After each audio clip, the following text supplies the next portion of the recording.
I am Harper. I am 34 years old. After leaving my high-stress corporate career, I bought a $3 million sanctuary on Lake Geneva to finally breathe and recover in peace. But peace is a luxury my family never allowed me to have.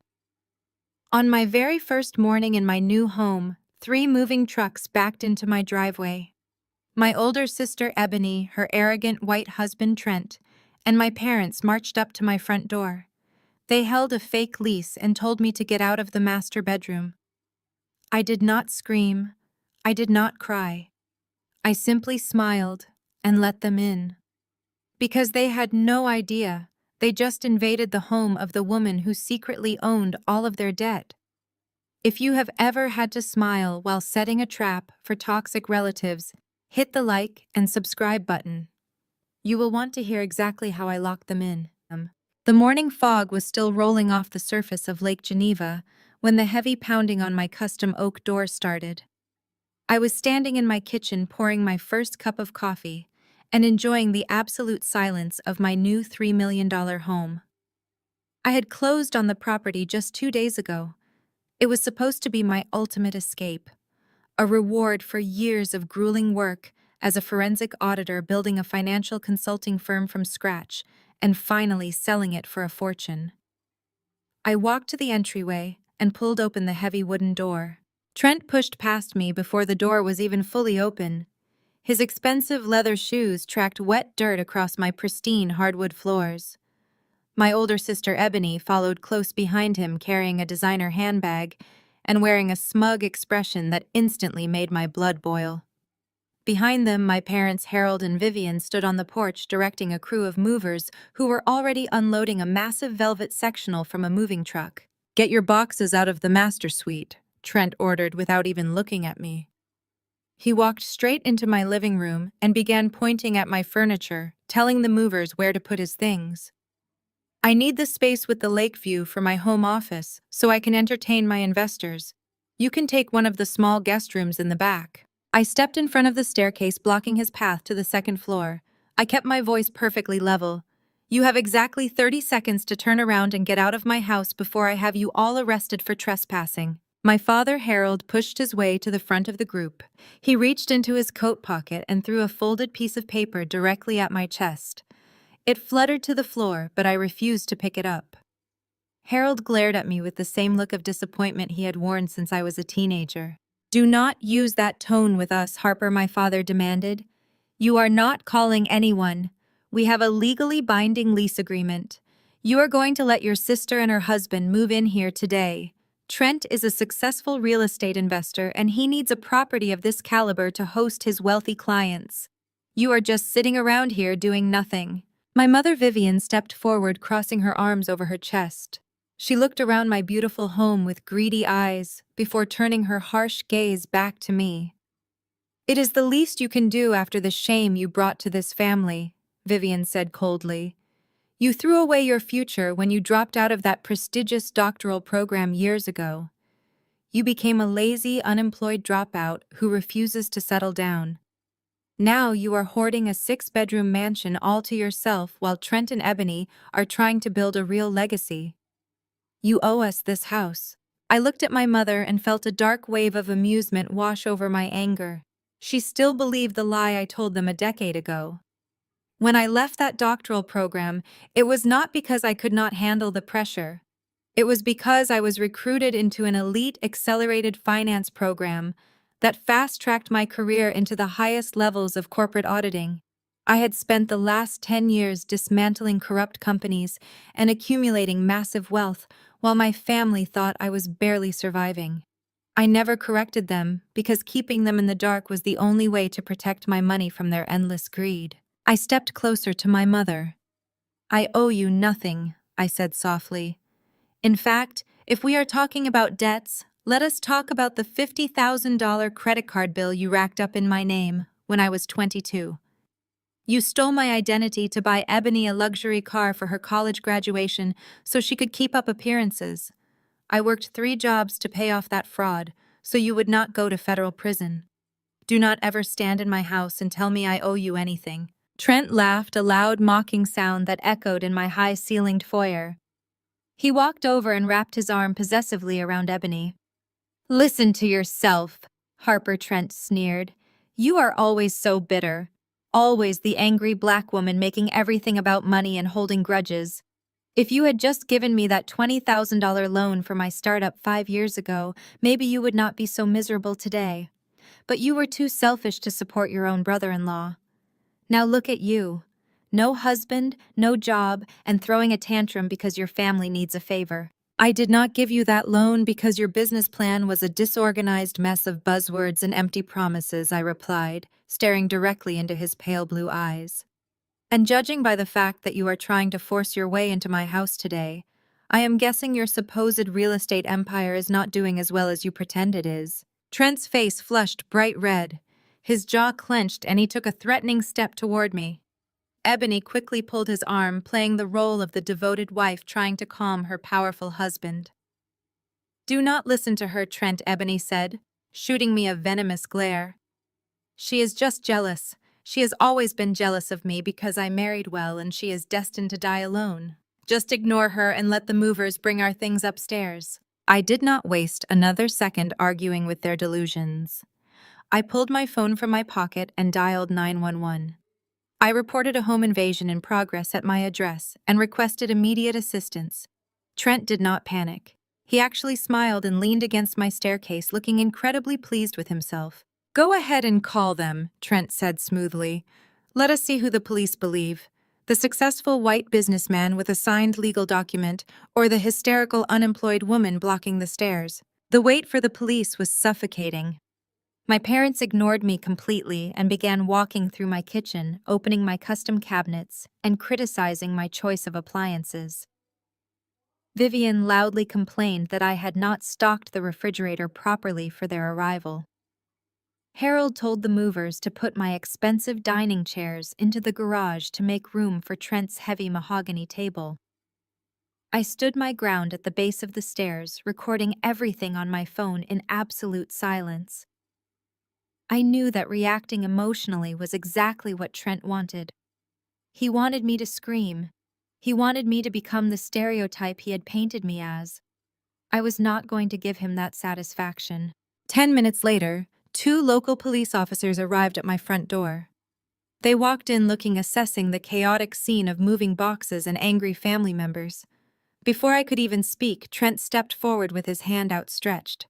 He greeted the officers with a bright, friendly smile, completely dropping the aggressive demeanor he had used with me just moments ago. "Officers, thank you so much for coming quickly," Trent said, his voice dripping with forced calm and reason. "I am so sorry to waste your time with family drama. My sister-in-law here has been having some mental health struggles recently. She invited us to move in and sign a lease with us, but now that moving day is here, she is having an episode and trying to kick us out. We just want to get our things inside peacefully." I stepped forward and spoke clearly and quietly. "Officers, that man is lying. I bought this property 2 days ago.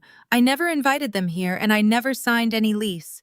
They are trespassing and I want them removed immediately." One of the officers, a tall older man, looked between me and Trent. He seemed hesitant, clearly uncomfortable with the family dynamic.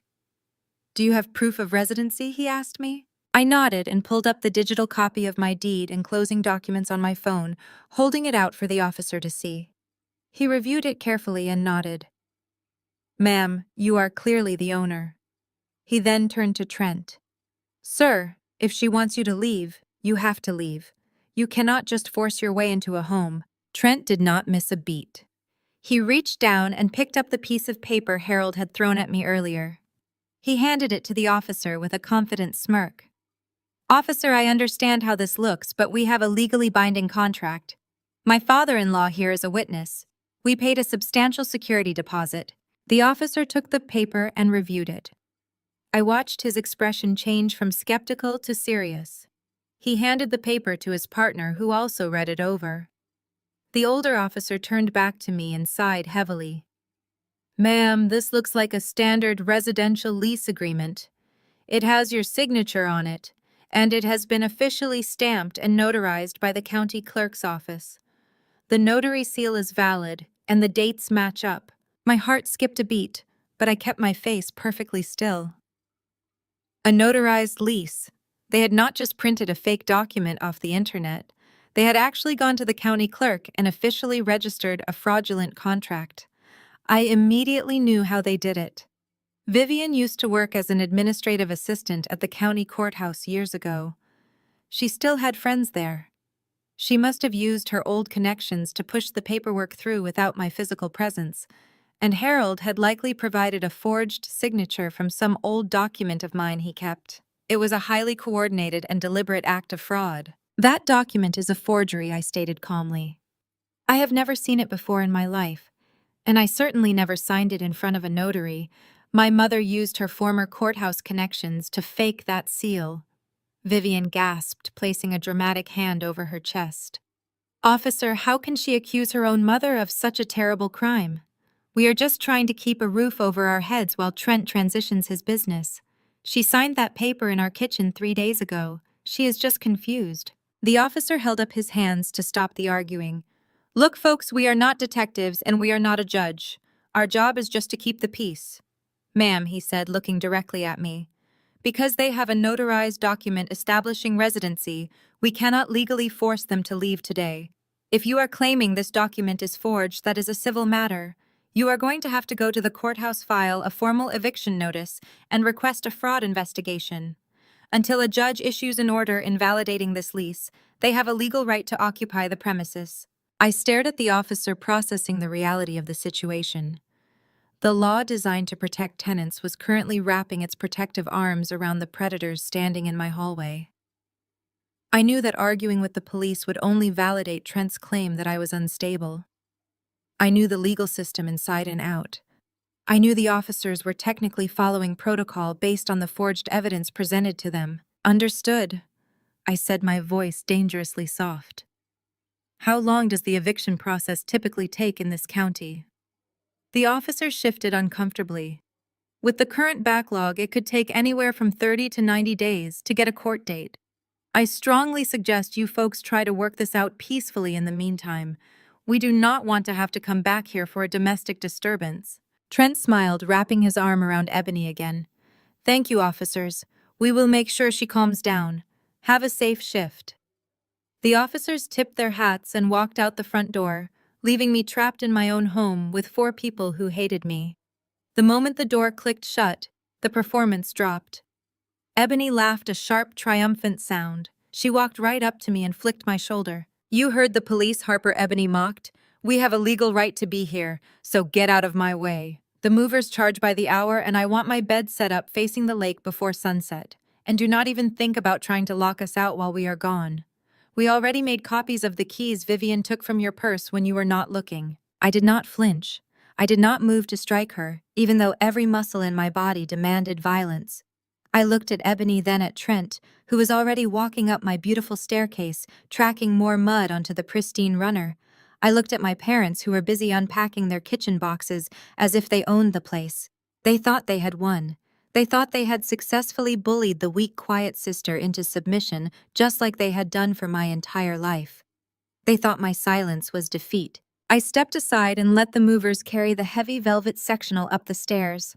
I turned my back on my family and walked down the hallway to the small guest room at the back of the house. I stepped inside and locked the door behind me. The room was cold and bare, but it was all I needed. I sat down on the small mattress and opened my laptop. The screen glowed to life, illuminating the dark room. I logged into my encrypted private server and accessed the central control panel for my entire property. When I bought this house, I had it retrofitted with a state-of-the-art commercial-grade smart home system. It controlled everything from the locks to the security cameras to the individual climate zones in every single room. I clicked on the master bedroom controls. The current temperature was set to a comfortable 72 degrees. With a few swift keystrokes, I disabled the heating unit for that specific zone. I disabled the hot water flow to the master bathroom suite.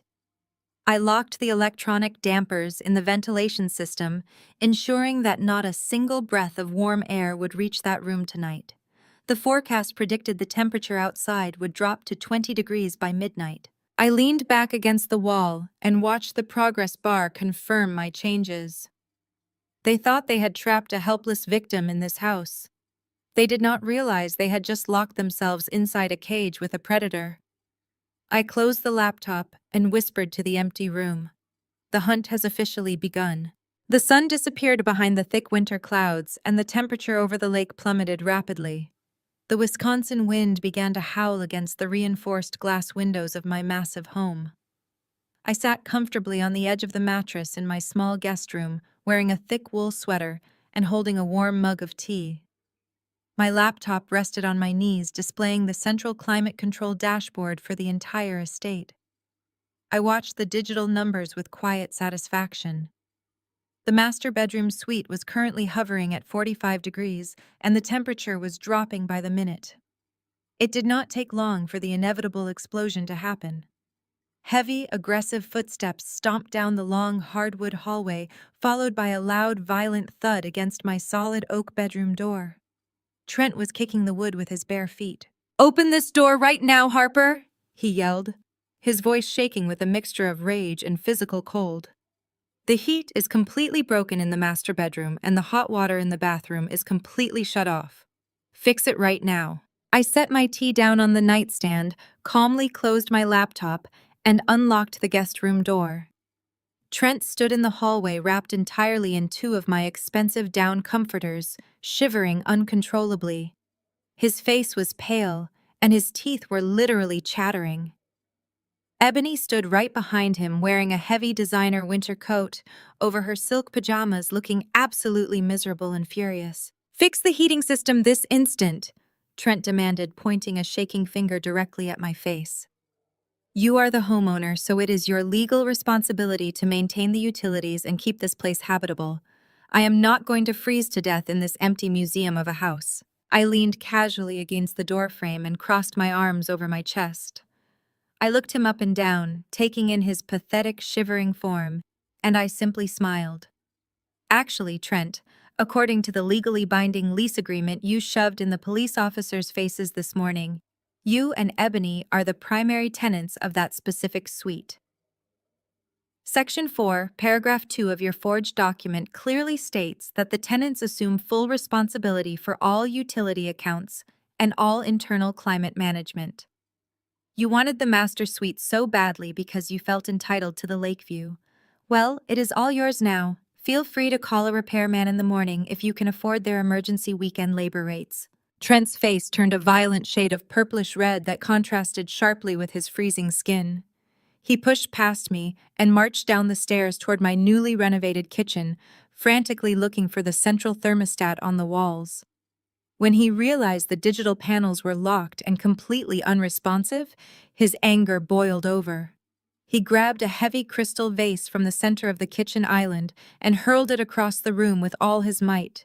It shattered against the massive stone fireplace, sending jagged pieces of thick glass flying across my newly polished hardwood floors. I walked slowly down the stairs and stood at the entrance of the kitchen. I did not flinch or scream. I just stared at the dangerous mess he had intentionally made in my sanctuary. "You are a bitter, pathetic, and miserable woman," Trent screamed, his voice echoing harshly through the high ceilings of the open-concept living space. "You are just a jealous, single black woman who cannot stand seeing your older sister in a happy and successful marriage.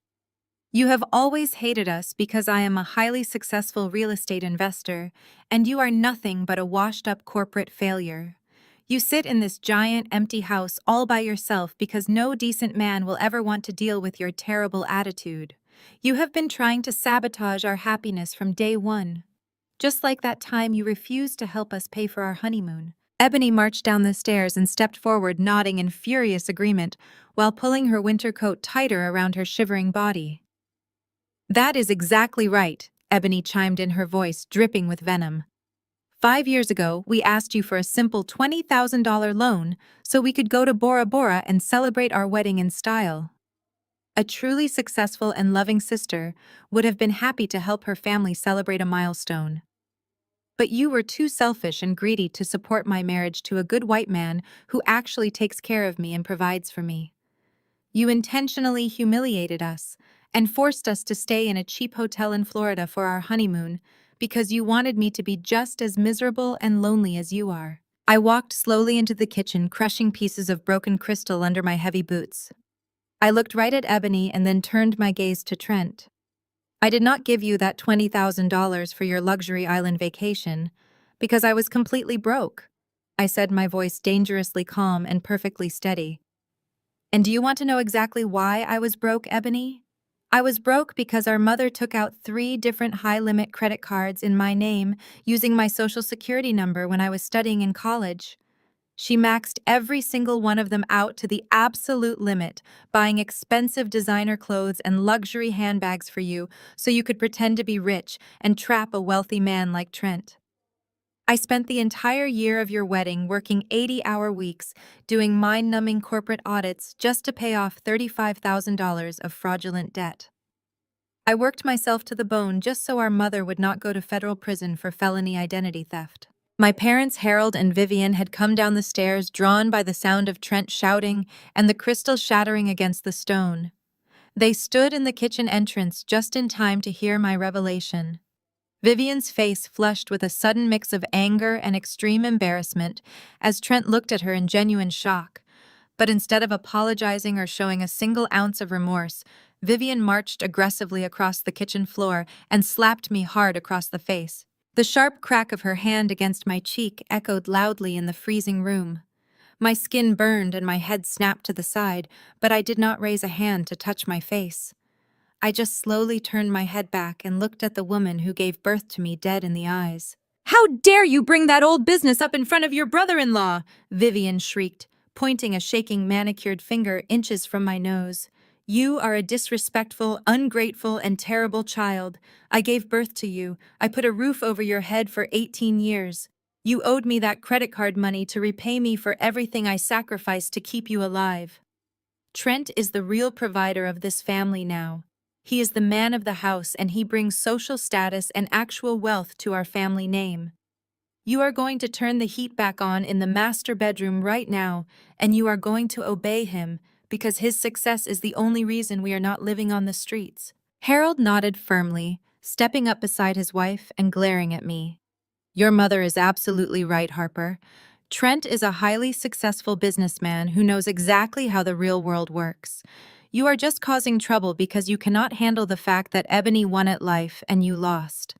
Turn the heating system back on immediately and clean up this broken glass before Trent cuts his foot and sues you for liability." I looked at the 4 of them standing fully united against me in my own kitchen. They were shivering, miserable, and completely delusional. Vivian raised her hand again, as if she was preparing to slap me a second time, demanding that I submit to Trent's authority and fix the temperature. Trent stood tall, wrapping the heavy comforter tighter around his shoulders, trying desperately to look imposing and wealthy, despite freezing in a house he did not even own.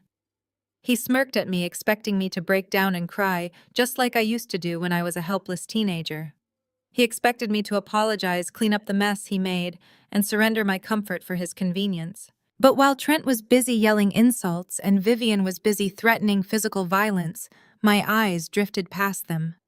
Sitting carelessly on the far end of the kitchen island, right next to where the shattered crystal vase used to be, was a heavy black leather briefcase.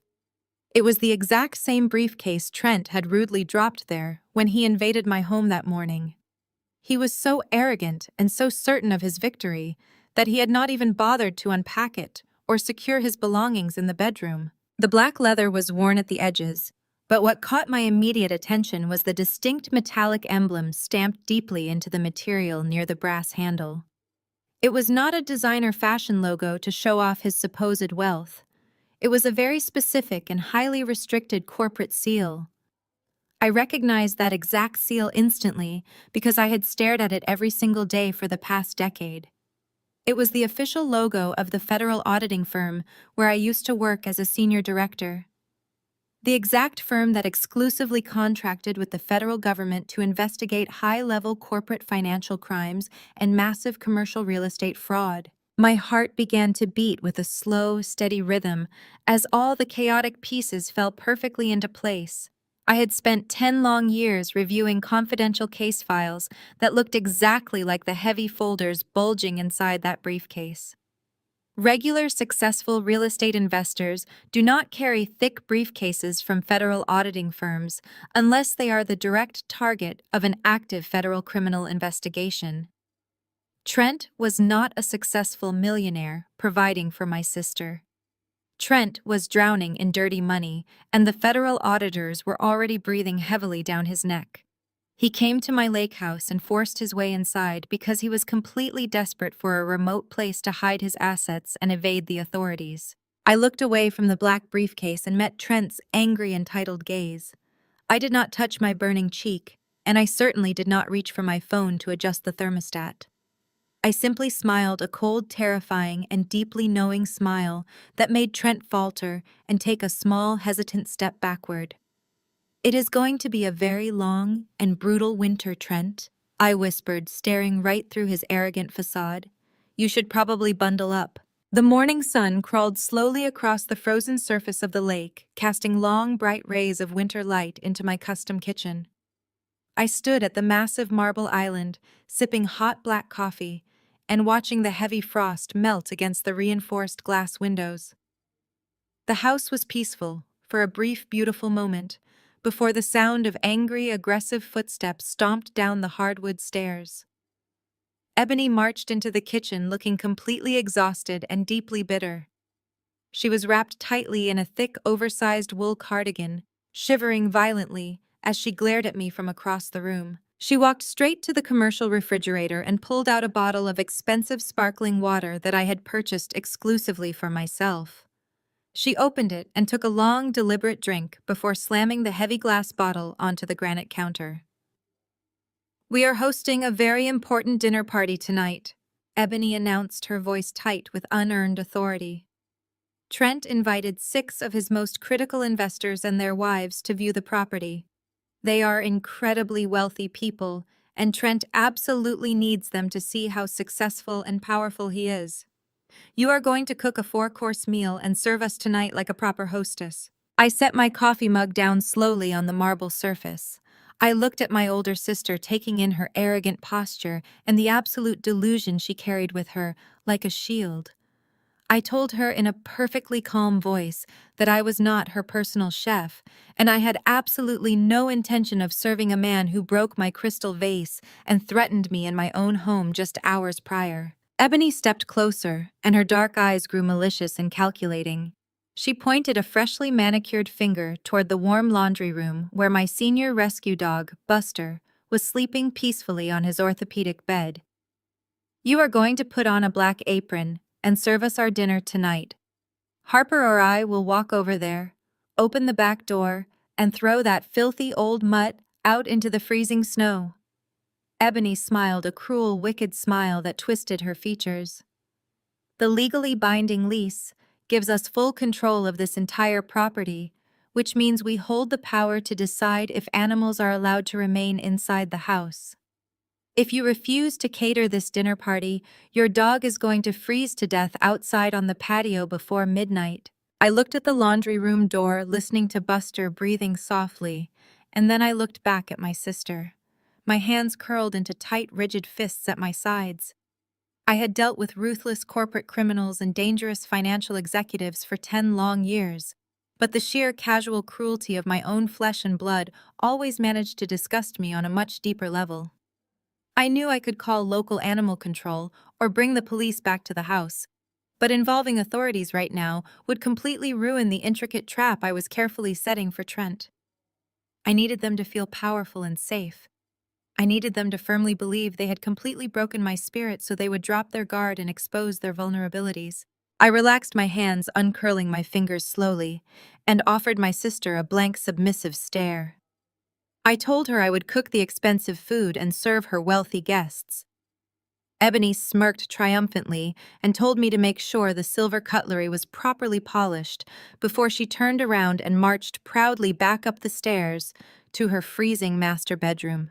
I spent the entire afternoon quietly preparing a lavish meal using the high-end organic ingredients I had stocked in my walk-in pantry. I roasted a massive prime rib, prepared rich truffle mashed potatoes, and assembled delicate appetizer plates with precise attention to detail. While the meat cooked slowly in the oven, I went into my locked home office and accessed my encrypted server. I ran a deep forensic dive into Trent and his commercial real estate business. It took me less than an hour to bypass his incredibly weak security firewalls and access his primary business email accounts. What I found waiting in his inbox was a spectacular mountain of failure and fraud. Trent was not just temporarily broke, he was drowning in a vast ocean of unpaid invoices, threatening legal notices, and desperate lies.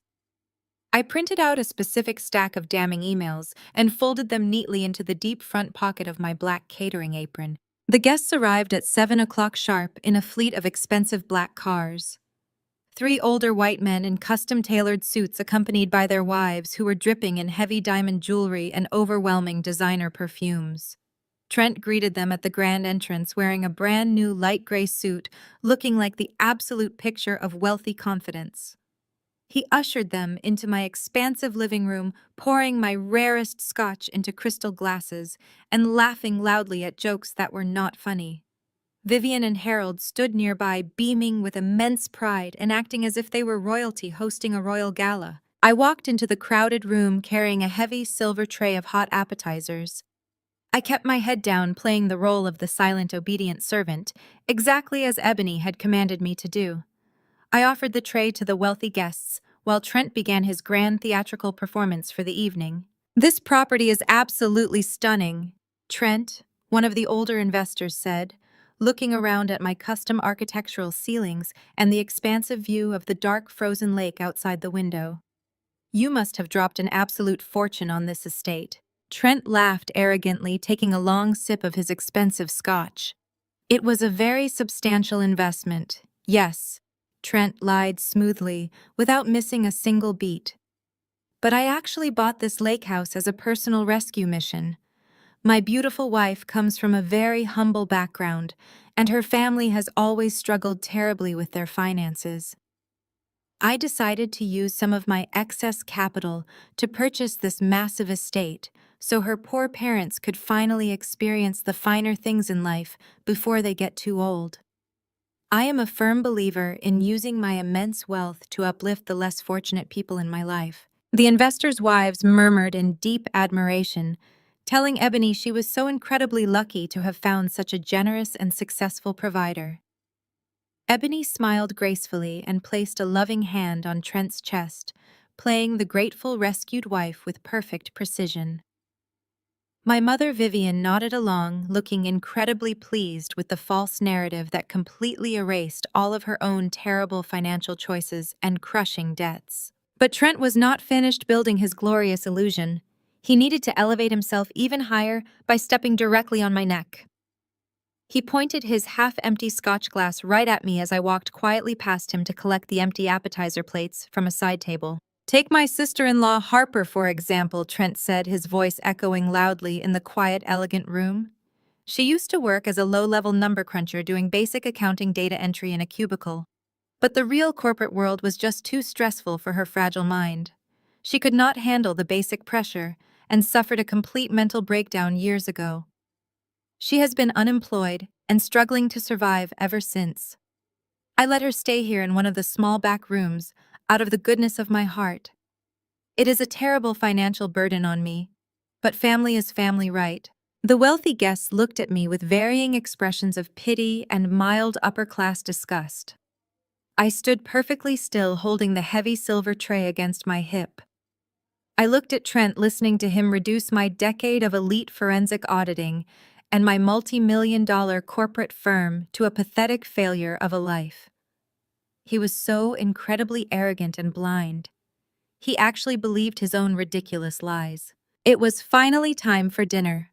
I instructed everyone to take their seats at the heavy mahogany table Trent had forced the movers to drag into my dining area.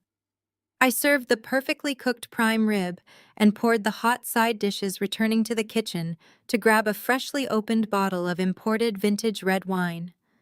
I walked slowly back into the dining room, carrying the dark burgundy liquid with steady hands. Trent was sitting at the head of the table, holding court like a king. He was telling the wealthy investors about a massive new commercial development he was allegedly building downtown. promising them a guaranteed 30% return on their investment if they committed their capital by the end of the week. He was actively trying to con them into funding his failing business right in front of my face. I approached Trent from his right side holding the bottle of heavy red wine. I leaned in and politely asked him if he would like a refill for his glass. Trent did not even bother to look at me. He just held up his crystal wine glass mid-sentence, expecting me to serve him without interrupting his grand deceptive speech. I tilted the heavy glass bottle forward, but instead of aiming for the delicate rim of his crystal glass, I shifted my wrist exactly 2 inches to the left. The dark, heavy red wine poured out in a thick, steady stream directly onto the wide lapel of Trent's custom-tailored, light gray suit.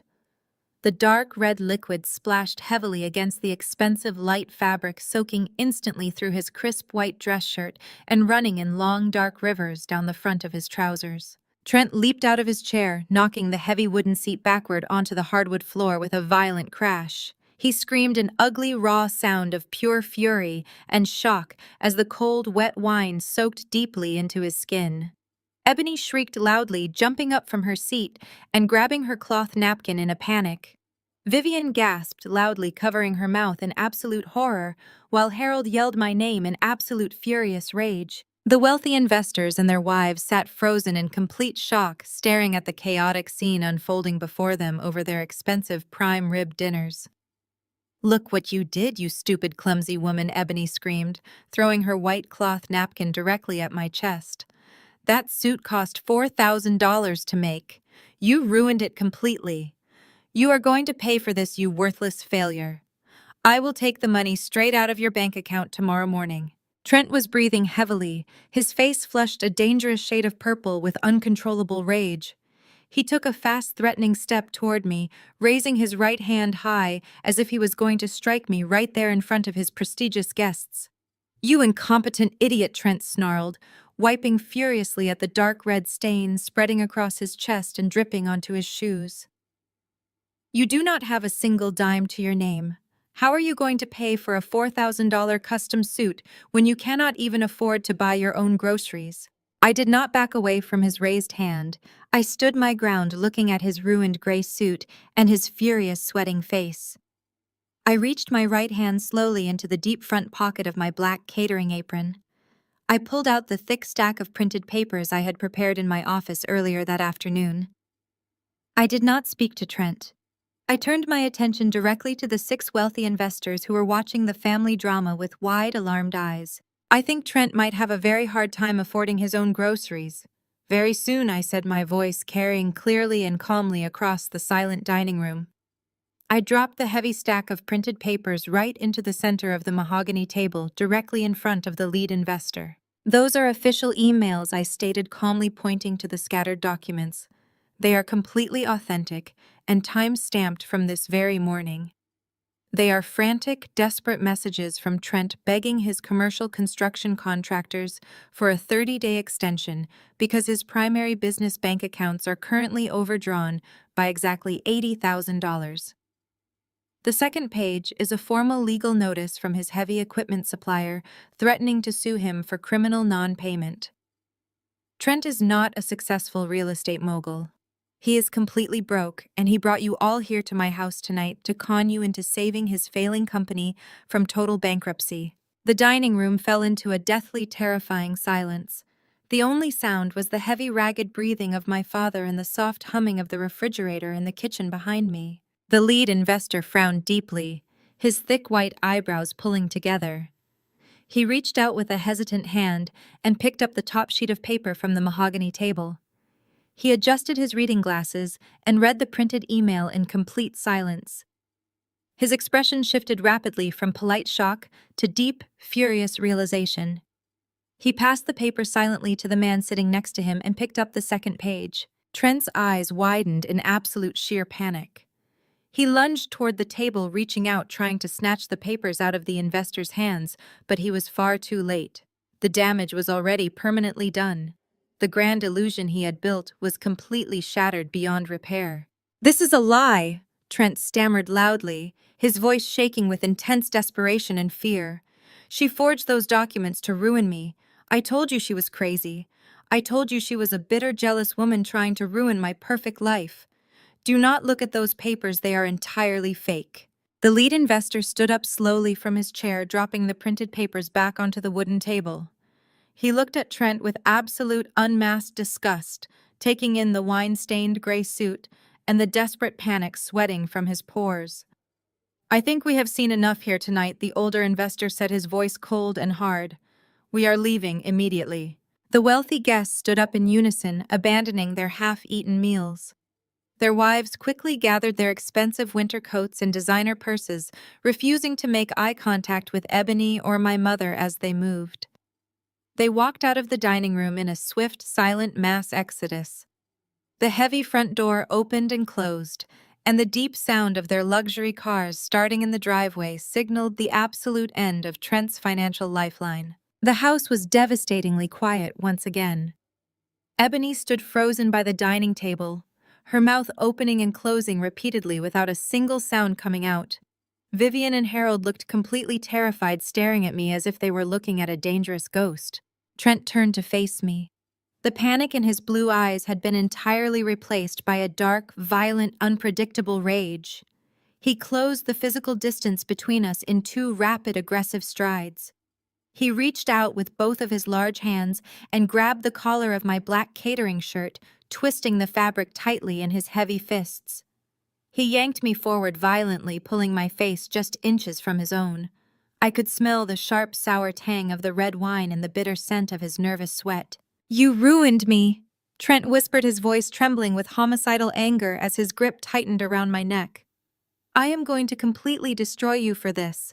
I am going to take this entire house, and I am going to leave you with absolutely nothing but the clothes on your back." I did not flinch or scream. I did not try to pull away from his violent physical grip. I looked directly into his frantic, bloodshot eyes, maintaining my cold, perfectly steady composure. I let a slow, dark smile spread across my face as I watched him crumble. "You cannot take anything from me, Trent," I said, my voice a soft, lethal whisper that cut through his anger. "But you should really check your email right now. Your primary lending company just sold your $2 million commercial debt to a ruthless private equity firm, and they are coming to collect everything you own." Trent let go of my shirt as if the fabric had suddenly caught fire. His large, heavy hands dropped awkwardly to his sides, and he stumbled backward, staring at me with a mixture of profound confusion and rising terror. He desperately did not want to believe me, but the absolute certainty in my voice had completely shattered his arrogant confidence. He reached into the pocket of his ruined, wine-stained suit pants and pulled out his expensive smartphone. His hands were shaking so violently that he nearly dropped the device onto the hardwood floor. He unlocked the bright screen and frantically opened his encrypted business email application. I stood perfectly still and watched his pale blue eyes dart rapidly back and forth across the glowing screen. As he searched for the message I had just warned him about, it only took him a few seconds to find it. The formal legal notification from his primary commercial lending institution was sitting right there at the very top of his inbox, marked with high importance. I watched the last remaining traces of color completely drain from his face, leaving his skin looking like cold, wet ash. His mouth fell open slightly as he read the devastating legal text that confirmed his absolute financial ruin. His primary lender had grown tired of his constant delays and endless excuses. They had officially packaged his massive $2 million commercial debt and sold it off to a highly aggressive private equity firm called Apex Holdings. The email clearly stated that the new debt owners were demanding immediate payment in full, and they were already initiating the legal process to seize all of his remaining business assets and personal bank accounts. Trent dropped his phone onto the mahogany dining table. He raised both of his trembling hands and pressed them hard against his temples, pulling at his hair as a ragged breath escaped his lungs. He turned away from me and began pacing frantically back and forth across the dining room floor. He completely ignored the sharp pieces of broken crystal still scattered near the fireplace, and he paid absolutely no attention to the dark red wine that was currently drying and ruining his $4,000 custom suit. Ebony stepped forward. Her face twisted in genuine confusion. She reached out and touched her husband's shoulder, asking him what was wrong and demanding to know what the email said. Trent violently shoved her hand away. He screamed at her, telling her to shut her mouth and leave him alone. He yelled that his lenders had betrayed him and sold his debt to a ruthless private equity firm that was going to strip them of absolutely everything they owned. He paced faster, running his hands over his face and muttering that $2 million was due immediately, and he did not even have enough liquid cash left to pay the lawyers he would need to fight the seizure. Ebony gasped and covered her mouth, taking a stumbling step backward as the reality of their crushing poverty finally hit her. She looked around my lavish dining room, realizing that the wealthy lifestyle she had been flaunting to her friends was nothing but a fragile house of cards that had just collapsed into dust. My father, Harold, stepped into the center of the room, trying to project the calm authority of a patriarch who had everything under control. He held up his hands and told Trent to stop panicking and take a deep breath. Harold said that family always protects family, and there was absolutely no reason to worry about a sudden debt collection. He pointed his thick finger around my beautifully renovated dining room and told Trent that they had this magnificent $3 million lake house to use as immediate collateral. Harold confidently stated that a property of this immense value would easily secure a new loan or at least provide enough leverage to hold off the private equity firm until Trent could reorganize his business assets. I listened to my father generously offering up my hard-earned sanctuary to save the white man who had just assaulted me. A slow, dark bubble of amusement rose up in my chest, and before I could stop myself, I began to laugh. It was not a quiet chuckle, but a loud, genuine laugh that echoed brightly off the high ceiling of the dining room. I laughed at the sheer, unadulterated delusion of my family. I laughed at the fact that they honestly believed they could just claim my property and hand it over to a failing real estate scammer. Harold whipped his head around to face me, his dark eyes blazing with deep, familiar fury. He marched toward me, pointing his finger directly at my face, and told me to shut my mouth. He said my laughter was exactly why I was a worthless, miserable daughter who had never brought a single ounce of honor or respect to the family name. He completely ignored the fact that I had just purchased a multi-million-dollar estate with my own cash and instead praised Ebony. He loudly declared that Ebony was the true successful daughter because she had married a powerful man of status, while I was just a bitter failure who hid in the shadows, causing problems for the people who actually mattered. Harold puffed out his chest and told me I was a profound disappointment who had never done anything to elevate our family. I stopped laughing.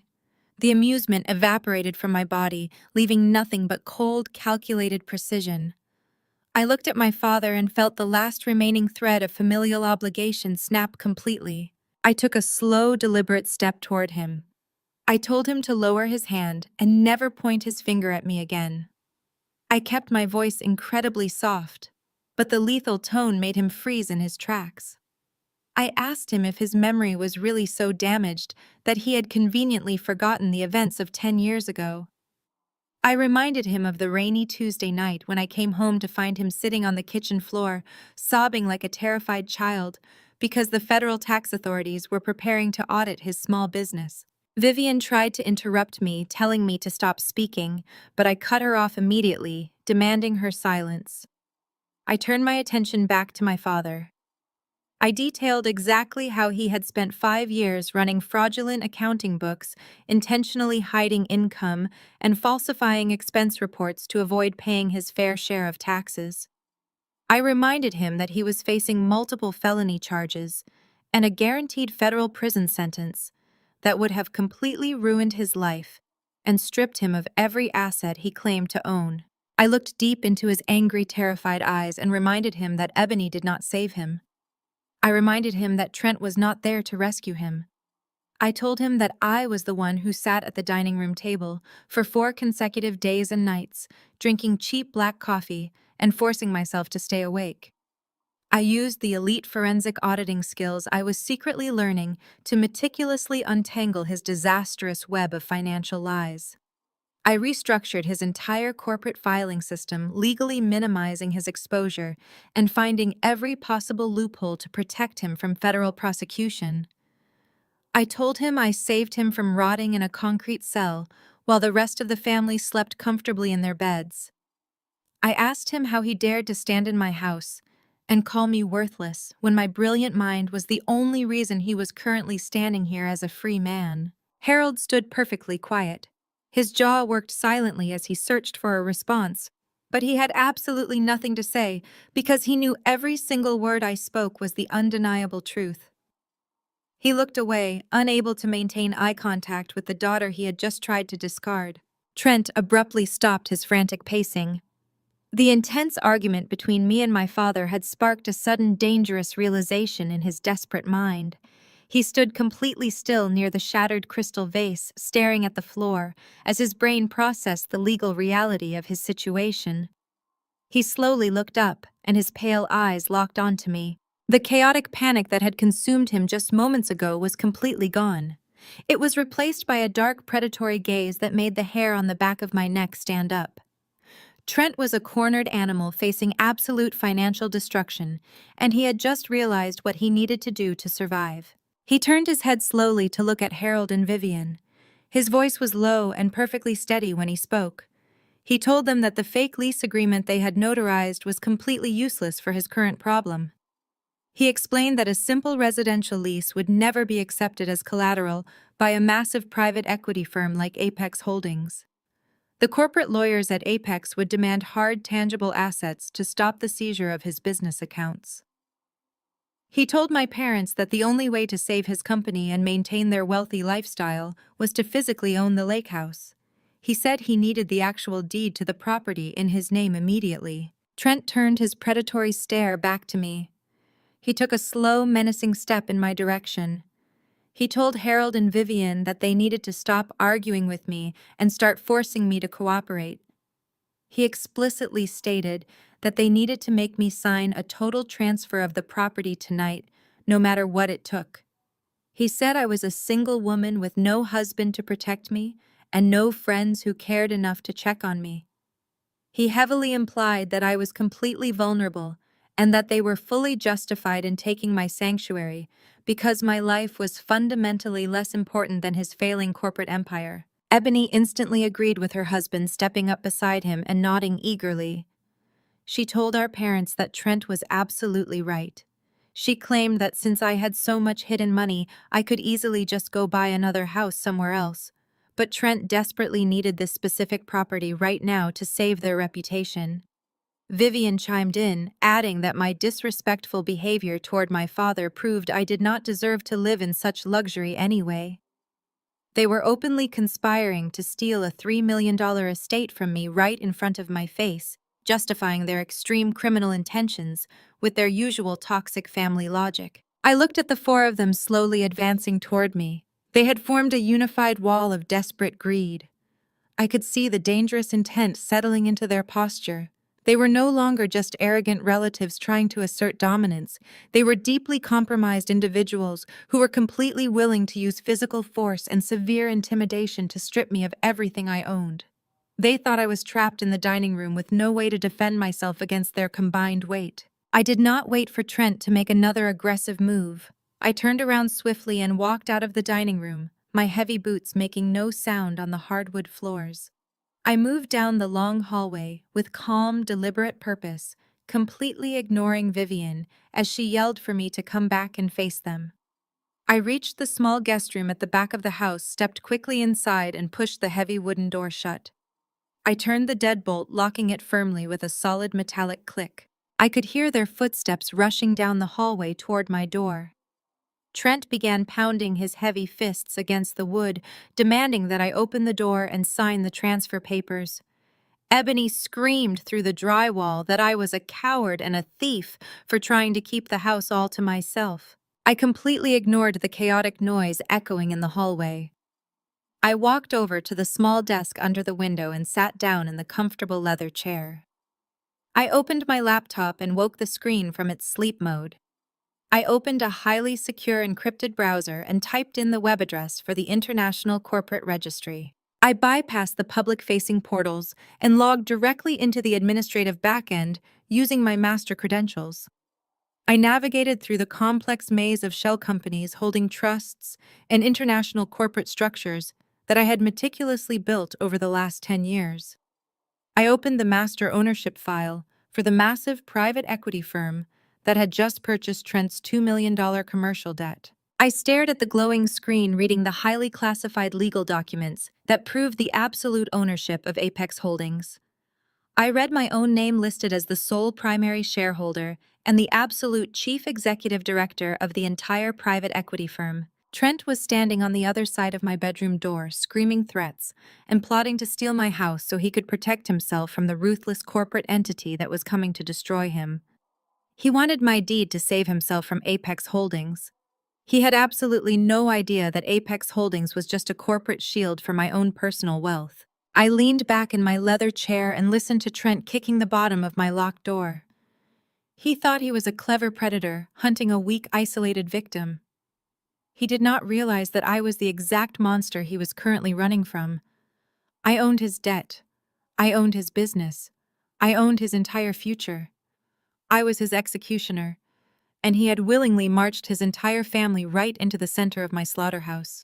The morning sun broke through the heavy winter clouds, casting a pale, icy light across the frozen surface of the lake. I walked slowly down the hardwood stairs, feeling the deep, unsettling quiet of the massive house. I had left the guest room to make my morning coffee, assuming the family was still asleep or hiding in their rooms after the chaotic and humiliating revelations of the previous night. I assumed Trent would be busy panicking over his shattered financial empire and that my parents would be nursing their bruised egos. I was completely wrong. As soon as my heavy boots stepped onto the cold kitchen tile, Vivian and Ebony stepped out from the dark shadows of the formal dining room. They had been waiting for me. Spread out across the center of my pristine marble kitchen island was a thick stack of legal documents. Vivian stood aggressively blocking my path to the coffee maker. Her face was drawn and pale, highlighting the deep wrinkles around her mouth, but her dark eyes held a frantic, terrifying desperation. She slapped her hand flat against the kitchen island, pointing her manicured finger directly at the printed papers. She told me it was a formal quitclaim deed designed to instantly transfer the entire estate directly into Trent's name. Vivian demanded that I sign the papers immediately without reading them. She spoke with a frantic urgency, claiming that Trent was a powerful white man with deep corporate connections, and that he was the only person who could possibly save our family from total financial ruin. She looked at me with pure, unadulterated disgust and said I was nothing but a stubborn, useless obstacle standing in the way of our family's survival. She actually believed that surrendering my $3 million sanctuary to a failing con artist would somehow magically fix all of his massive debts and restore their wealthy social status. I stopped walking and stared at the ridiculous quitclaim deed resting on my counter. I looked at my mother and told her in a perfectly calm and level voice that I would never sign away my property to a man who was actively being hunted by private equity firms for corporate default. I told her the house belonged to me, and I was not going to pay for Trent's catastrophic business failures. I turned my back on them, completely dismissing their ridiculous demands, and walked toward the far counter where I had left my expensive work laptop the night before. I needed to check my secure servers and see if the lawyers at Apex Holdings had initiated the asset seizure yet. But before I could even reach my computer, Ebony lunged forward across the kitchen. She reached into the heavy wooden butcher block on the counter and pulled out a long, sharp chef's knife. She moved with a sudden, frantic violence, bringing the heavy steel blade down and resting the sharp tip directly against the fragile silver casing of my laptop. She was breathing heavily, her chest heaving and her face twisted into an ugly mask of pure hatred. Ebony screamed that I had always ruined everything in her life. She gripped the handle of the knife so tightly her knuckles turned white. She yelled that I was a jealous monster who actively destroyed her future, just like the time I maliciously exposed her for cheating on her final exams in college. She cried out that my anonymous tip to the university dean was the only reason she was publicly humiliated and formally expelled. She blamed me for preventing her from getting a real degree and forcing her to rely on men like Trent for financial survival. She pushed the tip of the knife harder against my laptop, scratching the expensive metal, and threatened to destroy my computer and everything I cared about if I did not pick up a pen and sign the house over to her husband. I did not move toward the knife, and I did not reach for my laptop. I stood perfectly still and looked my older sister right in her furious eyes. I told her the absolute truth. I sharply reminded her that I did not ruin her future and I did not force her to fail. I told her she got herself expelled because she was far too lazy to study for her own classes. I reminded her how I caught her sneaking into my room and copying my original term papers, submitting my hard work as her own because she preferred partying over studying. I told her that she was a complete fraud back then, and it was perfectly fitting that she was married to a complete fraud now. I said she had spent her entire life expecting other people to do the heavy lifting while she stole the credit, and I was done paying for her mistakes. Vivian let out a sudden piercing screech of pure rage. Hearing me insult her golden child was the absolute breaking point for her fragile sanity. My mother lunged across the kitchen floor, her hands reaching out like claws. She grabbed a thick, heavy handful of my hair near the back of my neck. Her sharp acrylic nails dug deeply into my scalp as she violently yanked my head backward. A sharp jolt of pain shot down my spine as she tried to physically drag me across the kitchen tile toward the marble island where the legal documents and a black pen were waiting. She screamed directly into my ear that I owed this family my absolute obedience. She yelled that I was an ungrateful wretch and that I was going to sign those transfer papers today, even if she had to physically break my fingers to make me hold the pen. The sudden violent pain in my scalp triggered a deep instinctual reaction inside me.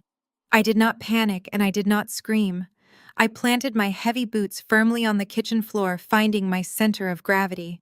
I twisted my upper body hard to the left, using my own momentum to break free from her incredibly tight grip. I spun around and shoved Vivian backward with both of my hands hitting her squarely in the chest. She stumbled backward, losing her balance on the slippery tile. She crashed heavily into the side counter, knocking over a large ceramic bowl of fruit. Apples and oranges scattered violently across the floor as the heavy bowl shattered into dozens of sharp pieces. Vivian gasped and grabbed her shoulder, leaning against the cabinets in shock. The loud crashing sound of the ceramic shattering instantly drew attention from upstairs. Heavy, frantic footsteps pounded down the wooden staircase, and within seconds Harold and Trent rushed into the kitchen.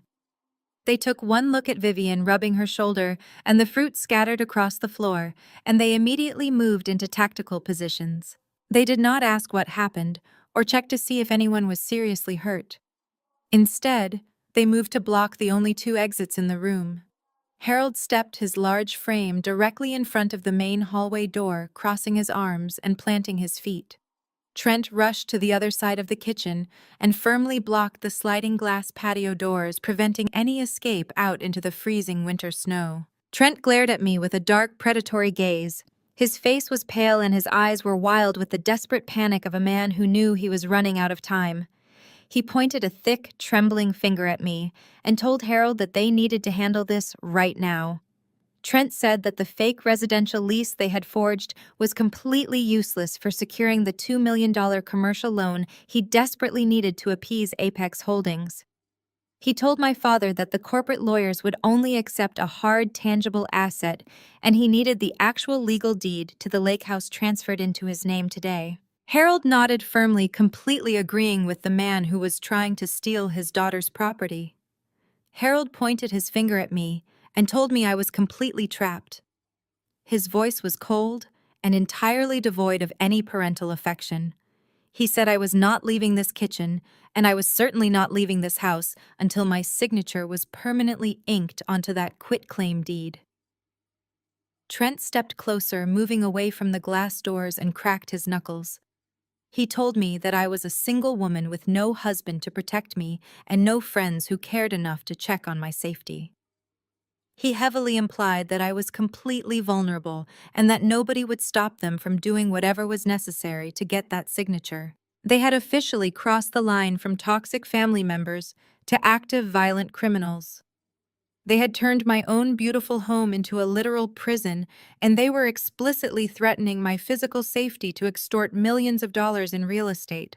They thought I was weak. They thought corporate auditors only knew how to stare at spreadsheets and fold under physical intimidation. I backed away from the kitchen island, letting my eyes dart wildly around the room. I began to let my breathing become shallow and deliberately erratic. I raised my hands slightly to my chest, intentionally playing the role of a terrified and helpless victim who was finally breaking under the intense psychological pressure. I looked at Trent and Harold, blocking the heavy doors, and then at my mother and sister, who were slowly closing in around the kitchen island. I shrank back against the stainless steel refrigerator, making my body look small and completely defeated. Trent smiled a dark, triumphant smile, thinking he had finally won. He told Ebony to bring the pen over to me and get ready to witness the signature. But while they were busy savoring their apparent victory and loudly mocking my visible fear, my left hand dropped quietly and smoothly to my side. I pressed my wrist gently against my thigh. My fingers lightly brushed against the sleek glass face of my advanced smartwatch. I did not look down. I did not break eye contact with Trent. I relied entirely on years of ingrained muscle memory as I tapped a very specific 4-digit security sequence onto the small digital screen. I felt a tiny sharp vibration against my wrist, silently confirming that the emergency command had been received by the main server. High above our heads, embedded flawlessly inside the white plastic casings of the smoke detectors, my state-of-the-art hidden security cameras silently woke up. I had installed commercial-grade surveillance equipment in every single room when I purchased the estate, knowing that my family might one day try to retaliate against my success. Tiny invisible red lasers blinked to life, mapping the room. Every single hidden camera in the kitchen, the dining room, and the main living area immediately began recording the entire hostage situation. The high-definition lenses captured Harold and Trent aggressively blocking the exits. The sensitive microphones picked up crystal-clear audio of Vivian threatening to break my fingers and Ebony holding a knife to my property. The system was currently broadcasting every single violent threat, every act of physical intimidation, and every demand for extortion directly to a highly secure external cloud server managed by my corporate legal team. I kept my back pressed against the cold metal of the refrigerator and let a single tear roll down my cheek, completing the illusion of my total surrender. They thought they had backed a helpless rabbit into a corner. They had absolutely no idea that I was the predator, and I was just quietly gathering the digital evidence needed to lock every single one of them in a federal prison for the rest of their miserable lives. Trent stared at my fake tears and let out a loud, frustrated growl.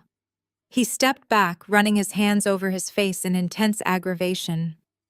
He told my parents that forcing me to physically sign the papers right now was taking far too much time, and leaving visible physical bruises on my arms would only cause severe problems with the formal notary process later.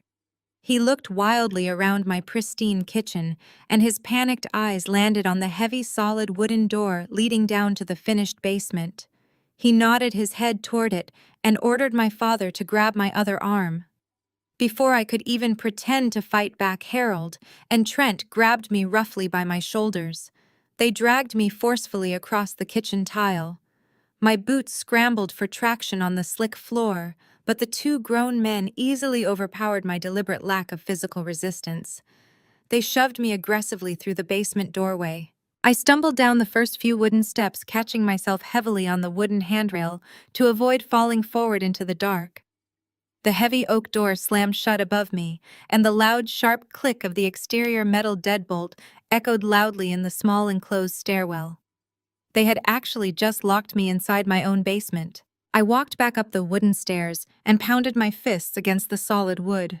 I did not have to fake the intense, raw anger in my voice as I yelled loudly through the thick door. I directed all my genuine fury straight at my father. I asked Harold how he could possibly do this to his own flesh and blood. I demanded to know how he could betray his own black daughter for an arrogant white man who openly disrespected our culture and our family at every single opportunity. I reminded Harold of all the racist, subtle microaggressions Trent constantly made at our family holiday dinners. I reminded him of how Trent outright refused to eat my mother's traditional cooking and how Trent constantly belittled the working-class neighborhood where we grew up. Harold stood on the other side of the door, and his muffled voice came through the thick wood, dripping with absolute disgust. He yelled back that Trent brought actual money and real societal status to our family name. Harold told me that Trent was a sophisticated corporate businessman who elevated our social standing while I only brought shame and bitter isolation to the family. He said my ridiculous obsession with independence was exactly why I was dying alone in an empty, oversized house. He told me to sit in the dark and think about my miserable, pathetic life while the adults fixed the family finances. I stopped pounding on the door and let the heavy silence stretch out. I turned around and walked slowly down the remaining stairs into the sprawling, finished basement of my lake house. It was not a cold, damp, dark dungeon. It was a fully climate-controlled storage area filled with high-end equipment and expensive emergency supplies. I walked over to a stack of heavy plastic storage crates and pulled one directly into the center of the large room. I sat down comfortably on the sturdy plastic lid and pulled my smartphone out of my pocket. My thumb swiped across the glass screen, opening the proprietary security application linked directly to my hidden surveillance network. The high-definition live video feed from the kitchen and dining room instantly flooded my phone screen. The hidden microphones were incredibly sensitive, and the audio was crystal clear, picking up every single word they were saying upstairs. I watched Trent pacing around the marble kitchen island, rubbing his hands together in a frantic, nervous rhythm. He was telling Ebony and Vivian that they did not need me to physically hold the pen anymore. He turned to my mother and asked if she still had her old official notary stamp from her time working at the county clerk office. Vivian smiled a greedy, wicked smile and nodded proudly. She walked over to her designer handbag sitting on the counter and pulled out the heavy metal and rubber stamping device she had illegally kept after she was fired years ago. She set it down heavily on the marble island like a weapon of mass destruction. Trent practically vibrated with desperate excitement. He ordered Ebony to go into my home office and find any old documents that had my actual physical signature on them. Ebony rushed out of the camera frame and returned a few minutes later, holding a stack of old utility bills and delivery receipts she had dug out of my desk drawers. Trent spread the papers out across the island, his eyes wide and completely manic. He grabbed a translucent cutting board from my kitchen cabinets and placed a bright LED flashlight directly underneath it, creating a makeshift illuminated light box. He placed the blank quitclaim deed on top of the glowing board and carefully slid one of my old signed utility bills directly underneath the signature line. I sat in the quiet basement watching the live video feed with absolute fascination. Trent leaned over the glowing makeshift light box, gripping a black pen tightly in his right hand. He slowly and meticulously began to trace the exact curves and lines of my signature onto the fraudulent legal document. He was sweating profusely, biting his bottom lip as he focused entirely on perfectly replicating my handwriting. Ebony stood right next to him, cheering him on and telling him how brilliant he was for thinking of this clever workaround. She rubbed his tense shoulders and told him that he was the absolute savior of their family. Harold stood guard by the basement door, completely unaware that I was watching their entire criminal conspiracy unfold in high-definition video. It took Trent exactly 4 minutes to finish tracing my name. He lifted the pen and held the document up to the overhead light, examining his handiwork with a massive grin. He proudly announced that it was a perfect match and no county clerk would ever question its authenticity. Vivian stepped forward, ready to play her crucial role in the felony. She took the forged quitclaim deed from Trent and laid it flat on the counter. She pulled out a black ink pad and pressed her stolen notary stamp firmly into the wet ink. She positioned the heavy metal device perfectly over the designated witness area on the legal document and pushed down with all her body weight. The loud thud of the stamp echoed loudly through the audio feed on my phone. Vivian lifted the device, revealing the crisp, dark official seal of a registered county notary.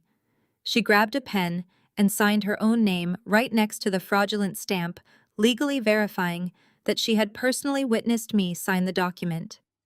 It was a breathtaking display of orchestrated criminal fraud, committed by the very people who were supposed to protect me from harm. They all cheered loudly and hugged each other in the kitchen, celebrating their perceived victory. They honestly believed they had just successfully stolen a $3 million asset and secured the exact collateral Trent desperately needed to save his crumbling real estate empire. I remained seated on the storage crate in the basement, not shedding a single tear. My face was completely devoid of the panic and terror they expected me to be feeling. Instead, a slow, deeply satisfied smile spread across my lips. I watched Trent pull his silver laptop out of his leather briefcase and set it on the kitchen island, right next to the freshly forged deed. He opened his digital scanner and quickly scanned the fraudulent document, creating a high-resolution digital file. He was moving with frantic urgency, desperate to get the paperwork filed before the private equity firm could legally freeze his bank accounts. I watched him log directly into the official digital portal for the state county clerk office. He typed in his credentials and uploaded the forged quitclaim deed into the secure government database. He clicked the final submission button, sending the fraudulent electronic file through interstate servers directly to the federal and state authorities. Trent let out a loud, triumphant shout, throwing his hands in the air. He turned and kissed Ebony passionately, telling her that they were finally rich and entirely untouchable. I stared at my phone screen, watching them celebrate their stolen wealth. I was not trapped in a basement. I was sitting in the front row of the greatest show of my life. By tracing my name and stamping that paper, they had committed state-level real estate fraud and severe forgery. But the exact moment Trent clicked that submission button and transmitted the fake document across digital servers, he had just committed undeniable federal wire fraud. It was a massive, severe federal crime that carried a mandatory minimum sentence in a federal penitentiary. The hidden cameras had recorded the entire process, from the plotting to the tracing to the final digital upload. The evidence was currently sitting safely in an encrypted cloud server, completely out of their reach. Trent thought he had just saved his life, but he had actually just handed me the exact weapon I needed to destroy him forever. I locked my phone screen and slipped it back into my pocket, taking a deep, calming breath of the cool basement air. The trap had slammed completely shut, and they had no idea they were already dead. The pouring rain lashed against the tinted windows of the armored town car, providing a steady, rhythmic drumming that completely masked the chaotic destruction currently unfolding inside my beautiful home. 2 hours had passed since the heavy oak door had slammed shut, leaving me locked out in the freezing winter storm. I was no longer standing out in the cold. I was sitting comfortably in the heated plush leather back seat of the sleek black corporate vehicle my private security team had dispatched the exact moment I executed the order. The car was parked discreetly at the very edge of my long, winding driveway, completely hidden by the thick line of towering evergreen trees. I held my encrypted tablet in my hands, resting it lightly on my knees as I watched the high-definition live security feed from inside my house. The digital cameras captured every single angle of their arrogant, premature celebration. Trent was sprawled out comfortably on my expensive white leather sofa, his suit jacket unbuttoned and his silk tie loosened. He held a fresh crystal flute of my vintage champagne in his hand, gesturing wildly as he spoke to my father. He was showing Harold exactly how he planned to leverage the newly stolen property. I listened through the crystal-clear audio feed as Trent arrogantly explained that the $3 million lake house was just the beginning. He told Harold that once the deed transferred officially through the county system, he was going to immediately take out a massive commercial line of credit against the equity. He boasted that he could extract at least $2 million in liquid cash by the end of the week. He planned to use a fraction of my money to quiet down the aggressive corporate auditors at Apex Holdings, and then use the rest to fund a brand new shell company and buy a luxury boat. He was literally sitting on my furniture, drinking my wine and plotting how to use my stolen assets to fund his next elaborate scam. Harold was nodding along eagerly, leaning forward in the plush armchair with a look of pure, greedy fascination on his face. He praised Trent, calling him a brilliant businessman and a true financial visionary. Harold loudly declared that kicking me out into the rain was the smartest thing this family had ever done, because I was nothing but a stubborn dead weight, holding them back from true generational wealth. Vivian and Ebony were standing near the marble kitchen island, clinking their glasses together and laughing. Ebony was already browsing luxury car websites on her phone, talking about upgrading her vehicle now that they were officially multimillionaires. They were utterly intoxicated by the illusion of their own victory. They had absolutely no idea that a heavily armed tactical convoy of dark, unmarked federal vehicles was currently rolling silently down the private access road toward the estate. The rain was coming down in heavy gray sheets, washing over the windshield of my town car as I watched the tactical feed. My legal team at Apex Holdings had not just flagged the forged deed. They had immediately triggered a priority federal alert directly to the Financial Crimes Division of the FBI. When a major private equity firm reports a multi-million-dollar interstate wire fraud accompanied by high-definition video evidence of the forgery. In progress, the federal government does not waste time making polite phone calls.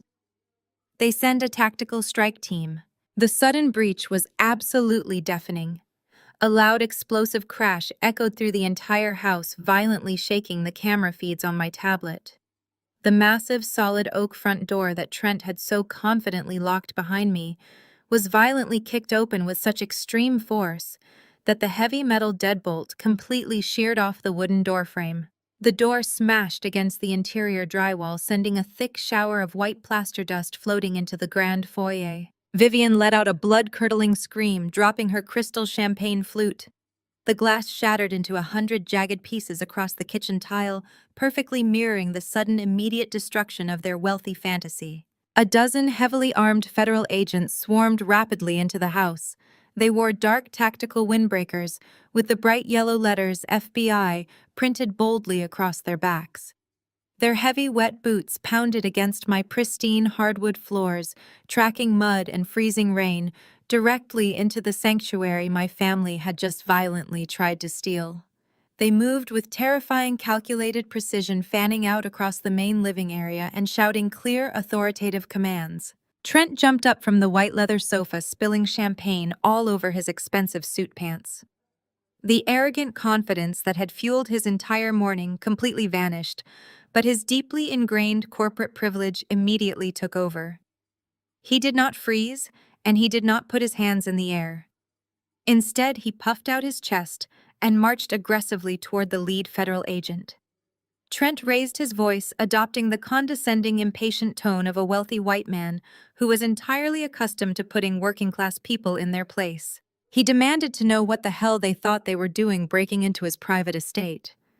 He yelled that he was a highly respected commercial real estate developer and that they had absolutely no legal right to enter his property without a formal appointment. He explicitly demanded to speak to their superior officer and threatened to have every single one of them fired and stripped of their pensions by the end of the day. He actually tried to assert his racial and economic authority over a federal strike team. The lead agent, a tall, broad-shouldered man with a face carved out of granite, did not even blink. He completely ignored Trent's ridiculous demands and arrogant threats. The agent simply stepped forward, grabbed Trent roughly by the lapels of his ruined designer suit, and spun him around with violent, effortless force. Trent let out a sharp gasp of shock as the agent slammed him face first onto the large, heavy glass coffee table in the center of the living room. The brutal impact rattled the thick glass violently. Trent's cheek was pressed hard against the cold, transparent surface. His arms wrenched painfully behind his back as heavy steel handcuffs were ratcheted tightly around his wrists. The metal clicked with a sharp, brutal finality that echoed loudly through the room. The lead agent leaned down, pressing his heavy knee firmly between Trent's shoulder blades. He began reading Trent his Miranda rights in a cold, mechanical voice, completely devoid of any sympathy. He formally informed Trent that he was being placed under federal arrest for massive interstate wire fraud, criminal extortion, and the deliberate forgery of official government real estate documents. Trent thrashed weakly against the glass, his face turning a dark, mottled shade of purple, as the horrifying reality of a mandatory federal prison sentence finally crushed the remaining breath out of his lungs. Harold watched his brilliant son-in-law get pinned violently to the coffee table, and pure animal panic completely overrode his parental loyalty. My father took one look at the federal agents swarming the living room and realized that his entire fraudulent life was about to collapse permanently. He did not step forward to help Trent. He did not reach out to protect Vivian, who was currently sobbing hysterically against the kitchen counter. Harold did exactly what he had always done when faced with the severe consequences of his own actions. He abandoned his family and ran to save himself. He spun around and sprinted toward the kitchen, frantically sliding open the heavy glass patio doors. He bolted out into the freezing rain, desperately trying to escape through the backyard toward the lake. But he was a heavy, out-of-shape older man running on wet concrete. His expensive leather loafers slipped violently on the rain-slicked patio stones. He completely lost his balance, and his arms flailed wildly in the air as he crashed hard onto his hands and knees, scraping his skin raw against the rough, wet concrete. Before Harold could even attempt to push himself back up, two younger federal agents burst through the patio doors right behind him. They tackled my father directly into the freezing mud and deep puddles of rainwater. Harold groaned in intense pain as they forced his arms behind his back, snapping cold steel handcuffs onto his wrists.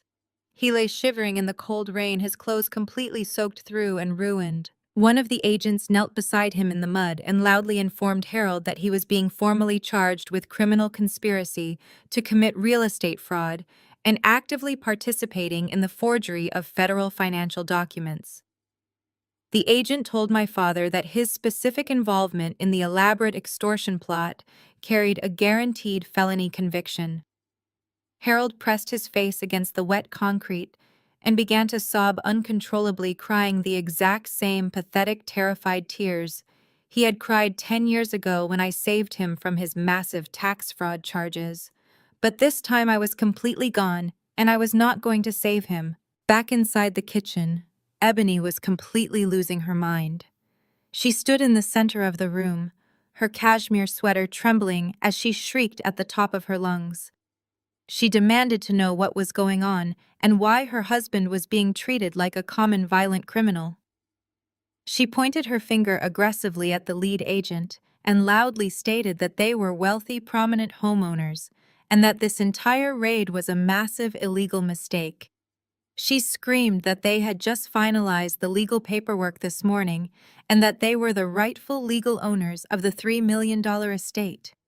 She was desperately clinging to the fake reality she had constructed in her head, completely unable to accept that her golden ticket had just turned into a pair of cold federal handcuffs. The lead agent finished securing Trent and slowly stood up from the glass coffee table. He looked at Ebony with a mixture of professional exhaustion and profound pity. He did not argue with her, and he did not yell. He simply reached into the large tactical pocket of his dark windbreaker and pulled out a rugged digital tablet. He walked over to where Ebony was standing and held the bright screen up directly in front of her face. I watched the live feed on my own device as the agent pressed play on the tablet. The screen lit up with the crystal-clear, high-definition footage that my hidden basement cameras had captured just hours before. The audio played loudly through the kitchen, echoing the exact sounds of their criminal conspiracy. Ebony stood perfectly still, watching a highly detailed video of her own husband carefully tracing my signature over a glowing cutting board. She heard her own voice cheering him on and praising him for his brilliant forgery. She watched my mother proudly press the stolen notary stamp onto the fake document. The video was absolute, undeniable proof of their coordinated federal crime. There was no misunderstanding. There was no convenient legal loophole. The digital evidence was bulletproof and completely damning. Ebony stared at the glowing screen, her mouth falling open as the color rapidly drained from her face. The frantic shrieking completely stopped. The arrogant boasting evaporated into thin air. She looked from the tablet to her husband, who was currently being hauled up from the glass coffee table by two federal agents, his face bruised and his wrists bound tightly in steel. The horrifying reality of her situation finally shattered her lifelong delusion. She was not a wealthy, elite wife. She was the complicit partner of a desperate criminal who had just thrown their entire lives straight into a federal incinerator. The lead agent lowered the tablet and looked Ebony directly in the eyes. He told her that the federal government was fully aware that the quitclaim deed was a fraudulent forgery. He informed her that the real owner of the estate, the woman they had just attempted to violently extort and lock out in the freezing rain, was the chief executive director of the massive private equity firm that officially owned every single piece of Trent's commercial debt. The agent explained that they had not just forged a random document, they had explicitly attempted to steal from the very entity that held their absolute financial destruction in its powerful hands. Ebony shook her head slowly, her eyes wide with rising panic. She stammered out that it was impossible and that her sister was just a bitter failure who hid in the shadows causing problems. She refused to believe that the woman she had mocked and degraded her entire life was actually the invisible billionaire pulling all the strings. The lead agent did not say another word. He simply raised his hand and pointed a thick, tactical finger straight out the large architectural windows toward the front driveway. I tapped the screen of my tablet, closing the security feed. I placed the device carefully on the leather seat next to me and signaled my driver. The powerful engine purred quietly as the heavy armored town car glided smoothly up the long, winding driveway, pulling to a slow, elegant stop right behind the cluster of dark federal vehicles. My driver, a tall man in a sharp black suit, immediately stepped out into the freezing rain and opened my door. He pressed a button on the handle of a large black umbrella, instantly deploying a wide, dark canopy to shield me from the harsh winter storm. I stepped out of the warm, luxurious car, my heavy boots planting firmly onto the wet pavement. I stood under the dark umbrella, completely protected from the cold rain that was currently soaking my father, who was being dragged up from the muddy patio in handcuffs. I looked through the massive glass windows of my beautiful estate. I saw Trent bleeding and bound, struggling uselessly against the federal agents. I saw Vivian collapsed on the floor in desperate tears. And I saw Ebony staring back at me through the glass, her eyes wide with the crushing realization that she had finally lost absolutely everything. I stood in the driveway, holding the umbrella over my shoulder, looking absolutely untouchable. I looked like the cold, calculating queen of a massive corporate empire that they had completely failed to conquer. I did not smile and I did not gloat. I just stood there quietly in the freezing rain and watched the federal agents drag the rotting dead weight of my toxic family entirely out of my life forever. I slowly lowered my black umbrella and stepped over the shattered wooden remains of the front door frame. The freezing rain washed off the heavy leather of my boots as I walked back into the grand foyer of my $3 million estate. The heavily armed federal agents parted immediately to let me pass, recognizing my absolute authority without a single word being spoken. I walked into the main living room and surveyed the magnificent absolute wreckage of my toxic family. Trent was still pinned awkwardly to the expensive carpet right next to the thick glass coffee table. His custom-tailored navy blue suit was completely ruined, covered in dark mud and spilled vintage champagne. His pale face was bruised and rapidly swelling from the violent impact of the federal takedown. He twisted his neck desperately, craning to look up at me from his pathetic, humiliating position on the floor. He spat a small stream of blood onto my pristine rug and screamed at me, demanding to know what I had done. His voice was shrill and cracking with absolute panic. He yelled that I was a crazy, vindictive liar who had somehow tricked the federal government into raiding a legitimate, innocent businessman. He was still trying to cling to his arrogant corporate superiority, even with federal steel handcuffs biting painfully into his wrists. I did not raise my voice, and I did not react to his pathetic, desperate screaming. I simply walked over to the expensive white leather sofa, the exact same sofa where Trent had been arrogantly lounging and gloating just 10 minutes earlier. I sat down gracefully, smoothing the fabric of my dark wool sweater, and slowly, deliberately crossed my legs. I leaned back into the soft cushions and looked down at the man who had just threatened to throw me out into the freezing rain. I let the heavy, cold silence stretch out across the room until the sheer, crushing weight of it began to visibly suffocate him. I looked at Trent, and my voice was completely devoid of any emotion when I finally spoke. I told him that he had spent the last 10 years entirely convinced of his own superior intelligence, while completely underestimating mine. I looked over at Vivian and Ebony, who were huddled together near the marble kitchen island, weeping uncontrollably in sheer terror, and I told them all the undeniable truth they had been too blind to see.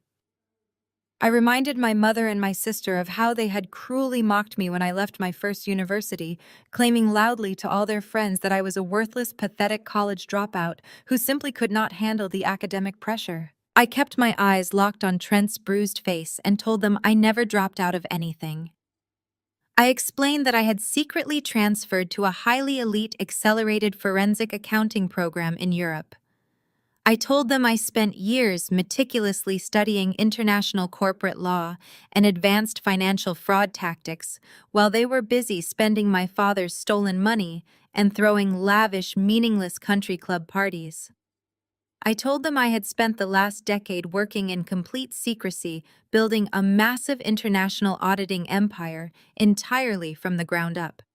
I said I built a ruthless, unstoppable corporate machine specifically designed to hunt down audit and completely dismantle fraudulent real estate brokers and arrogant white-collar criminals exactly like him. The lead federal agent stepped forward, his heavy boots making no sound on the thick carpet. He reached into his tactical vest and handed me a thick black leather portfolio. It was elegantly stamped with the bright silver crest of Apex Holdings. I took the heavy portfolio from the agent and tossed it casually through the air, letting it land with a loud, authoritative slap right on the carpet directly in front of Trent's bruised face. I watched his pale blue eyes dart down toward the silver crest, and I saw the exact moment the last remaining shreds of his fragile sanity snapped completely in half. I announced to the entire room that I did not just work for Apex Holdings. I told them I was the absolute sole owner and chief executive director of the entire private equity firm. I looked at Trent and told him that I personally owned every single cent of his massive $2 million commercial debt. Trent began to shake violently, his entire body trembling against the floor as the horrific reality of his situation finally penetrated his arrogant skull. I kept my voice perfectly level and icy cold as I systematically detailed his absolute financial destruction. I told him that because he had stupidly attempted to use a forged residential quitclaim deed as collateral against my firm, he had instantly triggered the immediate default and penalty clauses in his commercial loan agreements. I told Trent I was not just sending him to a federal penitentiary for massive interstate wire fraud. I was legally and ruthlessly stripping him of absolutely everything he claimed to own.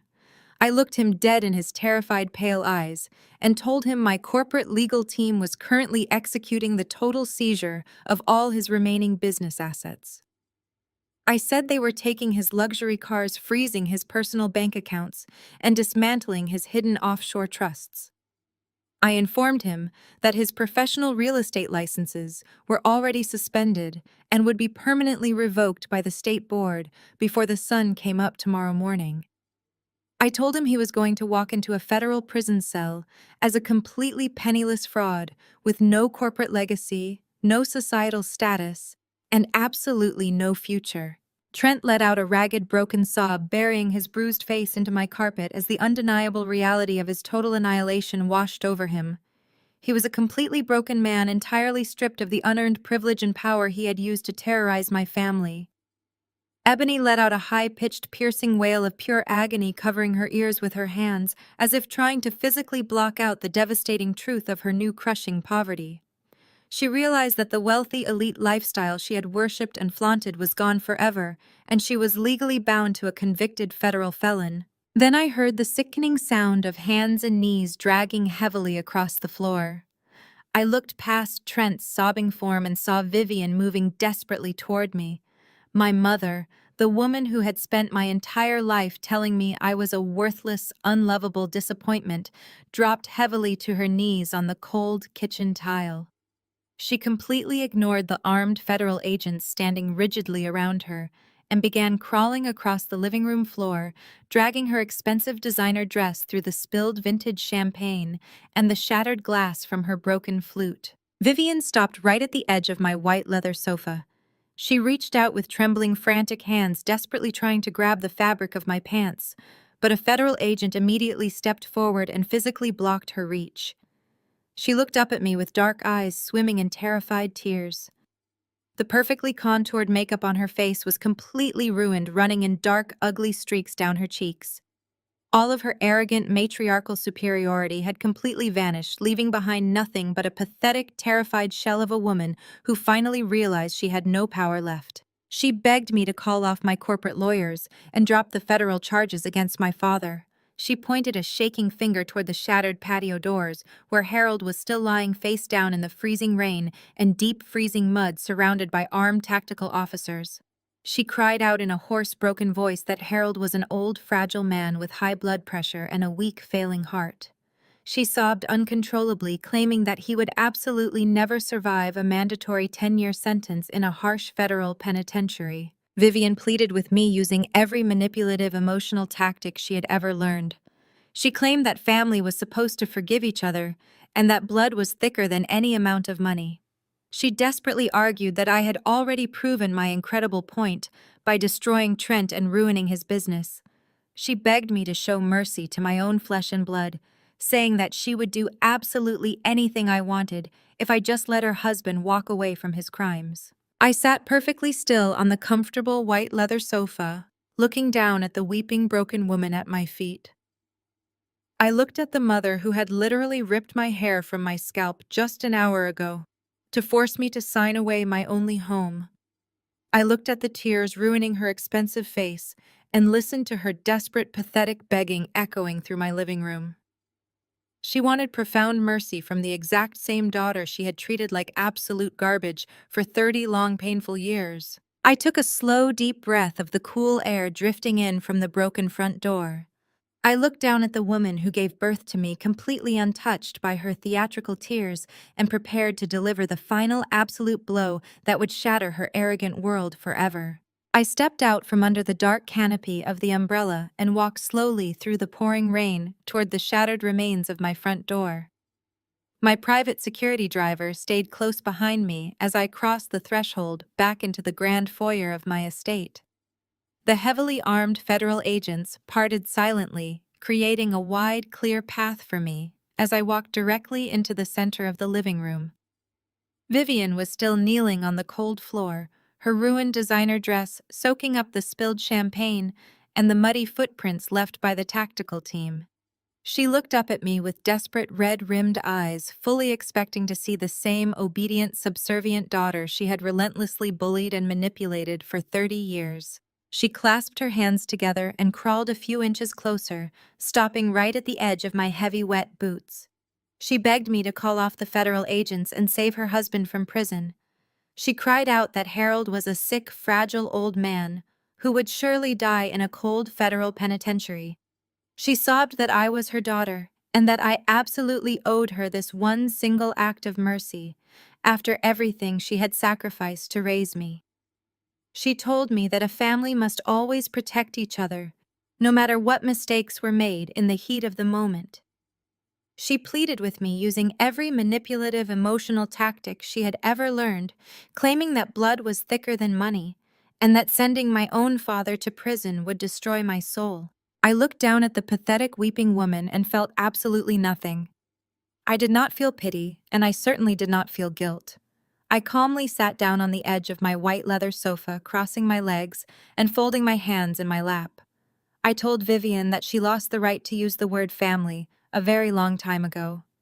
I kept my voice perfectly flat and icy cold as I reminded her of every single time she had stood by and watched Harold and Trent violently tear me down. I loudly detailed the 30 years of relentless psychological abuse I endured, while she sat quietly sipping expensive wine and nodding along in agreement. I told her about the nights I went hungry working 3 jobs to pay for my own education while they completely funded Ebony's lavish lifestyle and bought her luxury cars. I reminded her of the times she allowed Trent to publicly humiliate me at my own graduation party, and the countless times she looked me in the eyes and told me I was a bitter, ugly disappointment who would never amount to anything. I looked her dead in the face and stated that she had actively empowered her golden child and her arrogant husband to destroy my life because it was easier than standing up for the daughter she never actually wanted. I told Vivian that mercy is for family, and there is absolutely no family here. Ebony suddenly snapped out of her frozen shock. She lunged forward, her face twisted into an ugly mask of pure hatred and desperation. A federal agent immediately stepped between us, physically blocking her path, but she continued to scream at the top of her lungs. She attacked me verbally, calling me a bitter, evil sociopath. She shrieked that I had planned this entire elaborate setup from the very beginning just to destroy her perfect marriage because I was intensely jealous of her beautiful, wealthy life. She accused me of laying a deliberate, malicious trap just to watch them fall blindly into it so I could steal back the spotlight and punish them for being happy. I did not raise my voice to match her hysterical screaming. I looked at my frantic older sister and told her that she was giving me far too much credit. I explained that I simply bought a beautiful, quiet lake house where I could relax and escape the grueling pressure of running a massive international auditing firm. I did not invite them here, and I certainly did not force them to break in and forge federal real estate documents. I told Ebony that I did not build this trap at all. I said their own unchecked, blinding greed and staggering entitlement had built their prison entirely from scratch. They were so desperate to steal what did not belong to them that they willingly walked straight into a massive federal crime without a single second thought. Then I delivered the absolute final blow. I looked at Ebony's tear-streaked face and told her the truth she had been completely avoiding for years. I told her that Trent never actually loved her. I explained that an arrogant, predatory real estate scammer like Trent only ever saw her as a highly convenient tool. He needed a gullible, status-obsessed family to help him launder his dirty money and hide his fraudulent corporate assets. I told her she was nothing but a useful idiot who provided him with a shiny, respectable suburban cover story while he robbed innocent people blind. I watched the horrible realization wash over her face as she finally understood that her entire lavish lifestyle and perfect marriage had been a complete calculated lie from the very first day. The lead federal agent decided that the conversation was officially over. He barked a sharp command, and the tactical team immediately moved into action. They hauled Trent up from the floor, roughly dragging him by his arms. Harold was dragged in through the shattered patio doors, his clothes completely caked in freezing mud and his face pale with absolute terror. The agents marched the two men through the grand foyer and shoved them out the broken front door into the pouring rain. The commotion and the flashing lights of the federal vehicles had drawn a massive crowd. Dozens of my wealthy neighbors were standing out in the freezing winter storm, holding brightly colored umbrellas and pointing their smartphones toward my house. They were recording every single second of the spectacular, humiliating downfall. Trent dragged his feet through the puddles, weeping openly like a child, while the neighbors filmed his absolute destruction. The agents allowed him to hold his smartphone to his ear with his cuffed hands for one final desperate call. I watched through the window as Trent sobbed and begged his private investors on the phone, screaming that it was all a huge misunderstanding and pleading with them not to pull their funding. His investors must have hung up on him because he dropped the phone onto the wet concrete and let out a guttural scream of pure despair just as an agent shoved his head down and forced him into the back of a dark police cruiser. Harold was thrown into the cruiser right next to him, shivering violently and weeping into his muddy hands. The heavy doors of the federal vehicle slammed shut, echoing sharply over the sound of the falling rain. The lead agent turned around and walked back into my living room, where Ebony and Vivian were standing frozen and shivering in their ruined, expensive clothes. He looked at the two women with complete professional detachment. He officially informed them that because they had been actively complicit in a hostile hostage situation and a federal extortion plot, they were now permanently banned from the property. He stated that the house was now an active federal crime scene regarding the real estate forgery, and that they had absolutely no legal right to remain on the premises. I slowly stood up from the white leather sofa and walked over to where my mother and sister were standing. They looked like pathetic drowned rats, completely stripped of all their arrogant pride and toxic entitlement. They had absolutely no money, no powerful husbands, no cars, and no home to return to. I pointed my finger directly toward the shattered front door. I told them that they had exactly 10 seconds to grab their purses and walk off my property before I explicitly instructed the federal agents to arrest them both for criminal trespassing. I started counting down from 10 in a cold, flat voice. Vivian let out a single devastated sob before turning around and fleeing out the door into the storm. Ebony stared at me for one last second, her eyes empty and defeated, before she finally broke and ran out into the freezing rain right behind her mother. I stood in my quiet, empty house, surrounded by armed federal agents, and listened to the rain falling outside, knowing I was finally completely free. The heavy oak door remained completely shattered and broken off its hinges, allowing the freezing winter wind to whip straight into the grand foyer, but I did not feel the cold at all. I walked slowly toward the massive architectural windows and watched through the thick, expensive glass as Ebony and Vivian stepped off the wide stone porch and directly into the brutal, pouring rain. They had absolutely nothing to protect themselves from the vicious elements. They had no heavy winter coats, they had no luxury handbags, and they had absolutely no money hidden in their pockets. The federal agents had explicitly forbidden them from taking a single item out of the house because everything inside was now officially considered part of an active federal crime scene. The icy downpour soaked through their expensive cashmere and silk garments in a matter of seconds, completely destroying the wealthy elite illusion they had tried so desperately to project to the world. I stood safely inside my warm $3 million sanctuary and watched them begin the long, humiliating walk of shame down my sweeping paved driveway.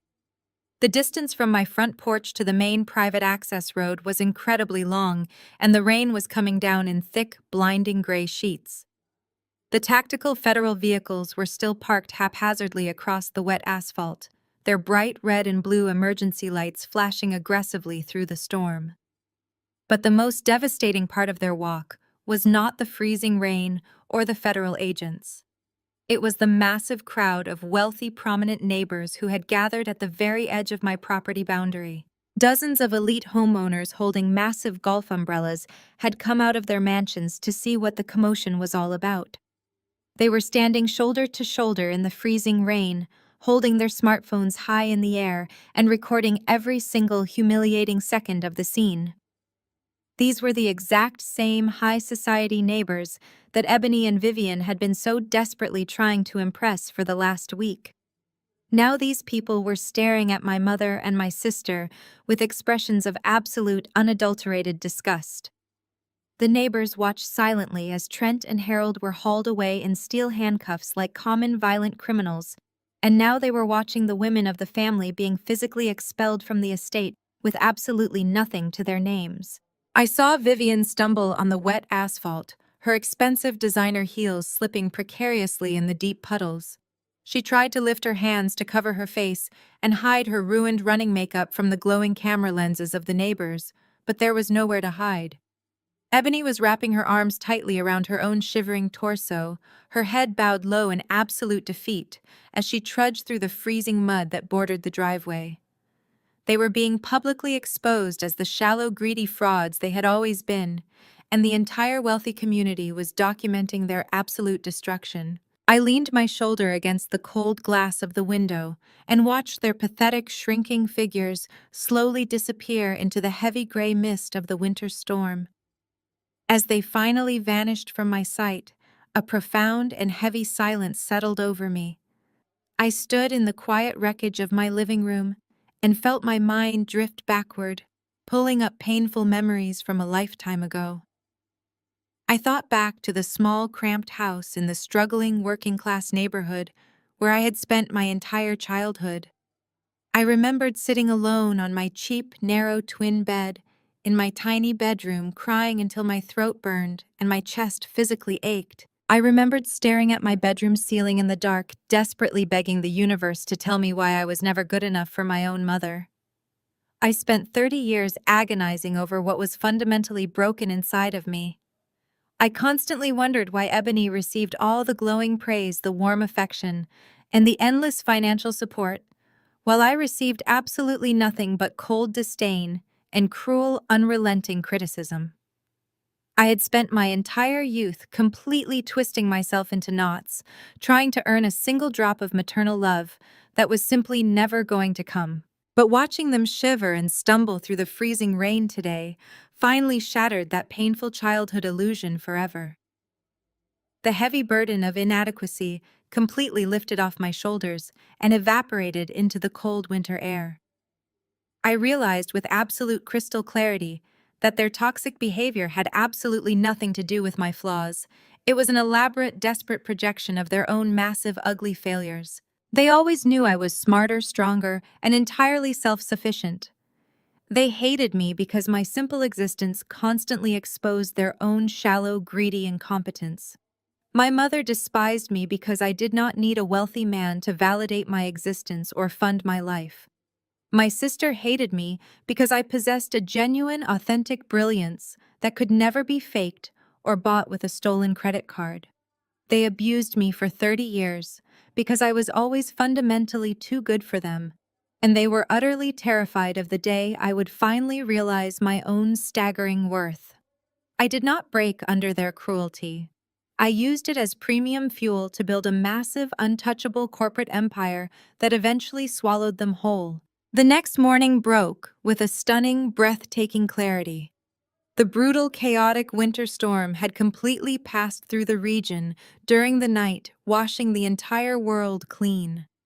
The sun rose bright and brilliant, casting a magnificent golden light across the glassy, pristine surface of the lake behind my estate.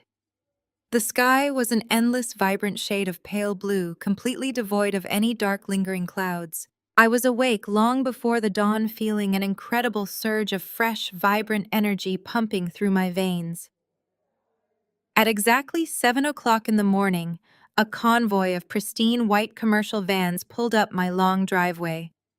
I had hired a premium elite cleaning and restoration crew to completely sanitize the estate. A dozen highly trained professionals in crisp, neat uniforms marched into the house carrying heavy industrial equipment and deep cleaning supplies. I stood in the center of the grand foyer, sipping a glass of iced water, and directed them with calm, absolute authority. I told them to systematically scrub wipe and disinfect every single square inch of the $3 million property. They aggressively attacked the mud. Tracked in by the federal boots, they swept up the white plaster dust from the shattered doorframe, and they meticulously extracted the spilled vintage champagne from the fibers of my expensive rugs. They removed every single microscopic trace of my toxic family from my sanctuary. I wanted the house to smell like fresh citrus and clean linen, completely erasing the stale, suffocating scent of Trent's cheap, minty aftershave and my mother's overpowering floral perfume. While the cleaning crew was busy erasing the physical remnants of the nightmare, my encrypted smartphone buzzed quietly in the pocket of my thick cashmere cardigan. I pulled the device out and saw the secure direct line from my lead corporate attorney in New York City. I answered the call and walked slowly toward the massive architectural windows looking out over the sparkling golden water of the lake. The attorney delivered the morning legal briefing in a crisp, highly satisfied tone. The absolute destruction of my abusers was proceeding exactly as I had orchestrated. Trent had been dragged in front of a furious federal judge late last night for his emergency arraignment. Because my auditing team at Apex Holdings had provided irrefutable digital proof of Trent's massive offshore shell companies and hidden illicit accounts, the federal judge officially deemed him an extreme flight risk. Trent was violently denied bail. He was currently sitting in a cold, damp holding cell, wearing a scratchy orange jumpsuit, facing a staggering mountain of federal wire fraud and extortion charges that carried a combined maximum penalty of several decades behind bars. His entire arrogant life was completely permanently over. Harold was faring no better. The attorney informed me that my father had completely collapsed under the pressure of the federal interrogation. The moment the FBI agents placed the terrifying photographic evidence of his forgery on the metal table, Harold began sobbing uncontrollably and immediately attempted to turn state evidence against his own son-in-law. He desperately tried to save his own pathetic skin by throwing Trent directly under the bus, but the federal prosecutors did not care. They had Harold dead to rights on criminal conspiracy and direct participation in federal document forgery. My father was currently staring down the barrel of a mandatory maximum sentence of up to 10 years in a federal penitentiary. He would likely spend the rest of his natural life rotting away in a sterile concrete box. I listened to the clinical legal details of their absolute ruin, and I did not feel a single ounce of pity. I simply thanked my attorney for the exceptional update and asked about the current status of the women. The attorney let out a low, dark chuckle before delivering the final beautiful piece of the puzzle. Because Trent's entire corporate network had been legally seized by Apex Holdings and Harold's personal bank accounts had been completely frozen by the federal government pending the fraud investigation, Ebony and Vivian were left with absolutely nothing. They were instantly cut off from the wealthy elite society they craved and worshipped. Their credit cards were aggressively declined, and their wealthy country club friends completely refused to answer their desperate, frantic phone calls. They were absolute social pariahs carrying the toxic radioactive stench of a massive federal crime. The attorney informed me that the two women had been forced to pool together the damp, crumpled cash that my mother had hidden in her ruined designer purse just to survive the night. They had walked for miles in the freezing rain until they finally reached the bad side of the city. They were currently huddled together in a single dirty room of a cheap, rundown roadside motel. They were sitting on a stained, sagging mattress, staring at peeling yellow wallpaper and listening to the sounds of heavy traffic roaring past their thin window. They were completely stripped of their false pride, their stolen money, and their arrogant delusions. They were finally forced to exist in the exact same miserable, struggling poverty they had always cruelly mocked me for. I ended the secure call and slipped the smartphone back into my pocket. The commercial cleaning crew was finishing their meticulous work, leaving the grand estate sparkling and smelling brilliantly fresh. I walked away from the massive windows and moved through the pristine, warm living room, opening the heavy glass patio doors and stepping out into the crisp morning air. I walked slowly across the manicured green lawn and stepped onto the smooth wooden planks of my private dock extending out over the water. The morning air was incredibly crisp, completely clean, and perfectly still. I held a warm ceramic mug of incredibly expensive, freshly brewed coffee, letting the rich, dark steam rise and warm my face. My large, loyal dog, a beautiful golden retriever, bounded happily down the wooden dock, his nails clicking softly against the planks. He sat down right beside me, letting out a happy, contented sigh, and rested his heavy, warm head gently on my thigh. I smiled softly, running my fingers through his soft golden fur as I looked out over the perfectly still lake. The water reflected the bright morning sun like a massive, flawless mirror. The heavy, dark storm clouds of my painful past were completely gone, entirely banished from my sky forever. The music seemed to swell in my heart as I breathed in the fresh, clean air, feeling a profound, absolute peace settling deep into my bones. The sprawling $3 million estate behind me was finally truly mine, entirely free of the toxic leeches who had tried to steal my light. I took a slow, luxurious sip of my hot coffee, feeling the warmth spread perfectly through my chest. I looked directly forward at the beautiful, vibrant horizon and smiled a genuine, beautiful smile. Sometimes the trash takes itself out, you just have to hold the door open. The greatest lesson learned is that blood does not automatically define family. True family is built on mutual respect rather than entitlement and manipulation. When toxic people repeatedly show you who they really are, you must truly believe them. Protecting your own peace and building your independent success is the ultimate victory over those who try to drag you down. You owe absolutely nothing to those who abuse you. Have you ever had to cut ties with toxic relatives to protect your peace? Right now, share your story in the comments below and subscribe for more daily stories of triumph.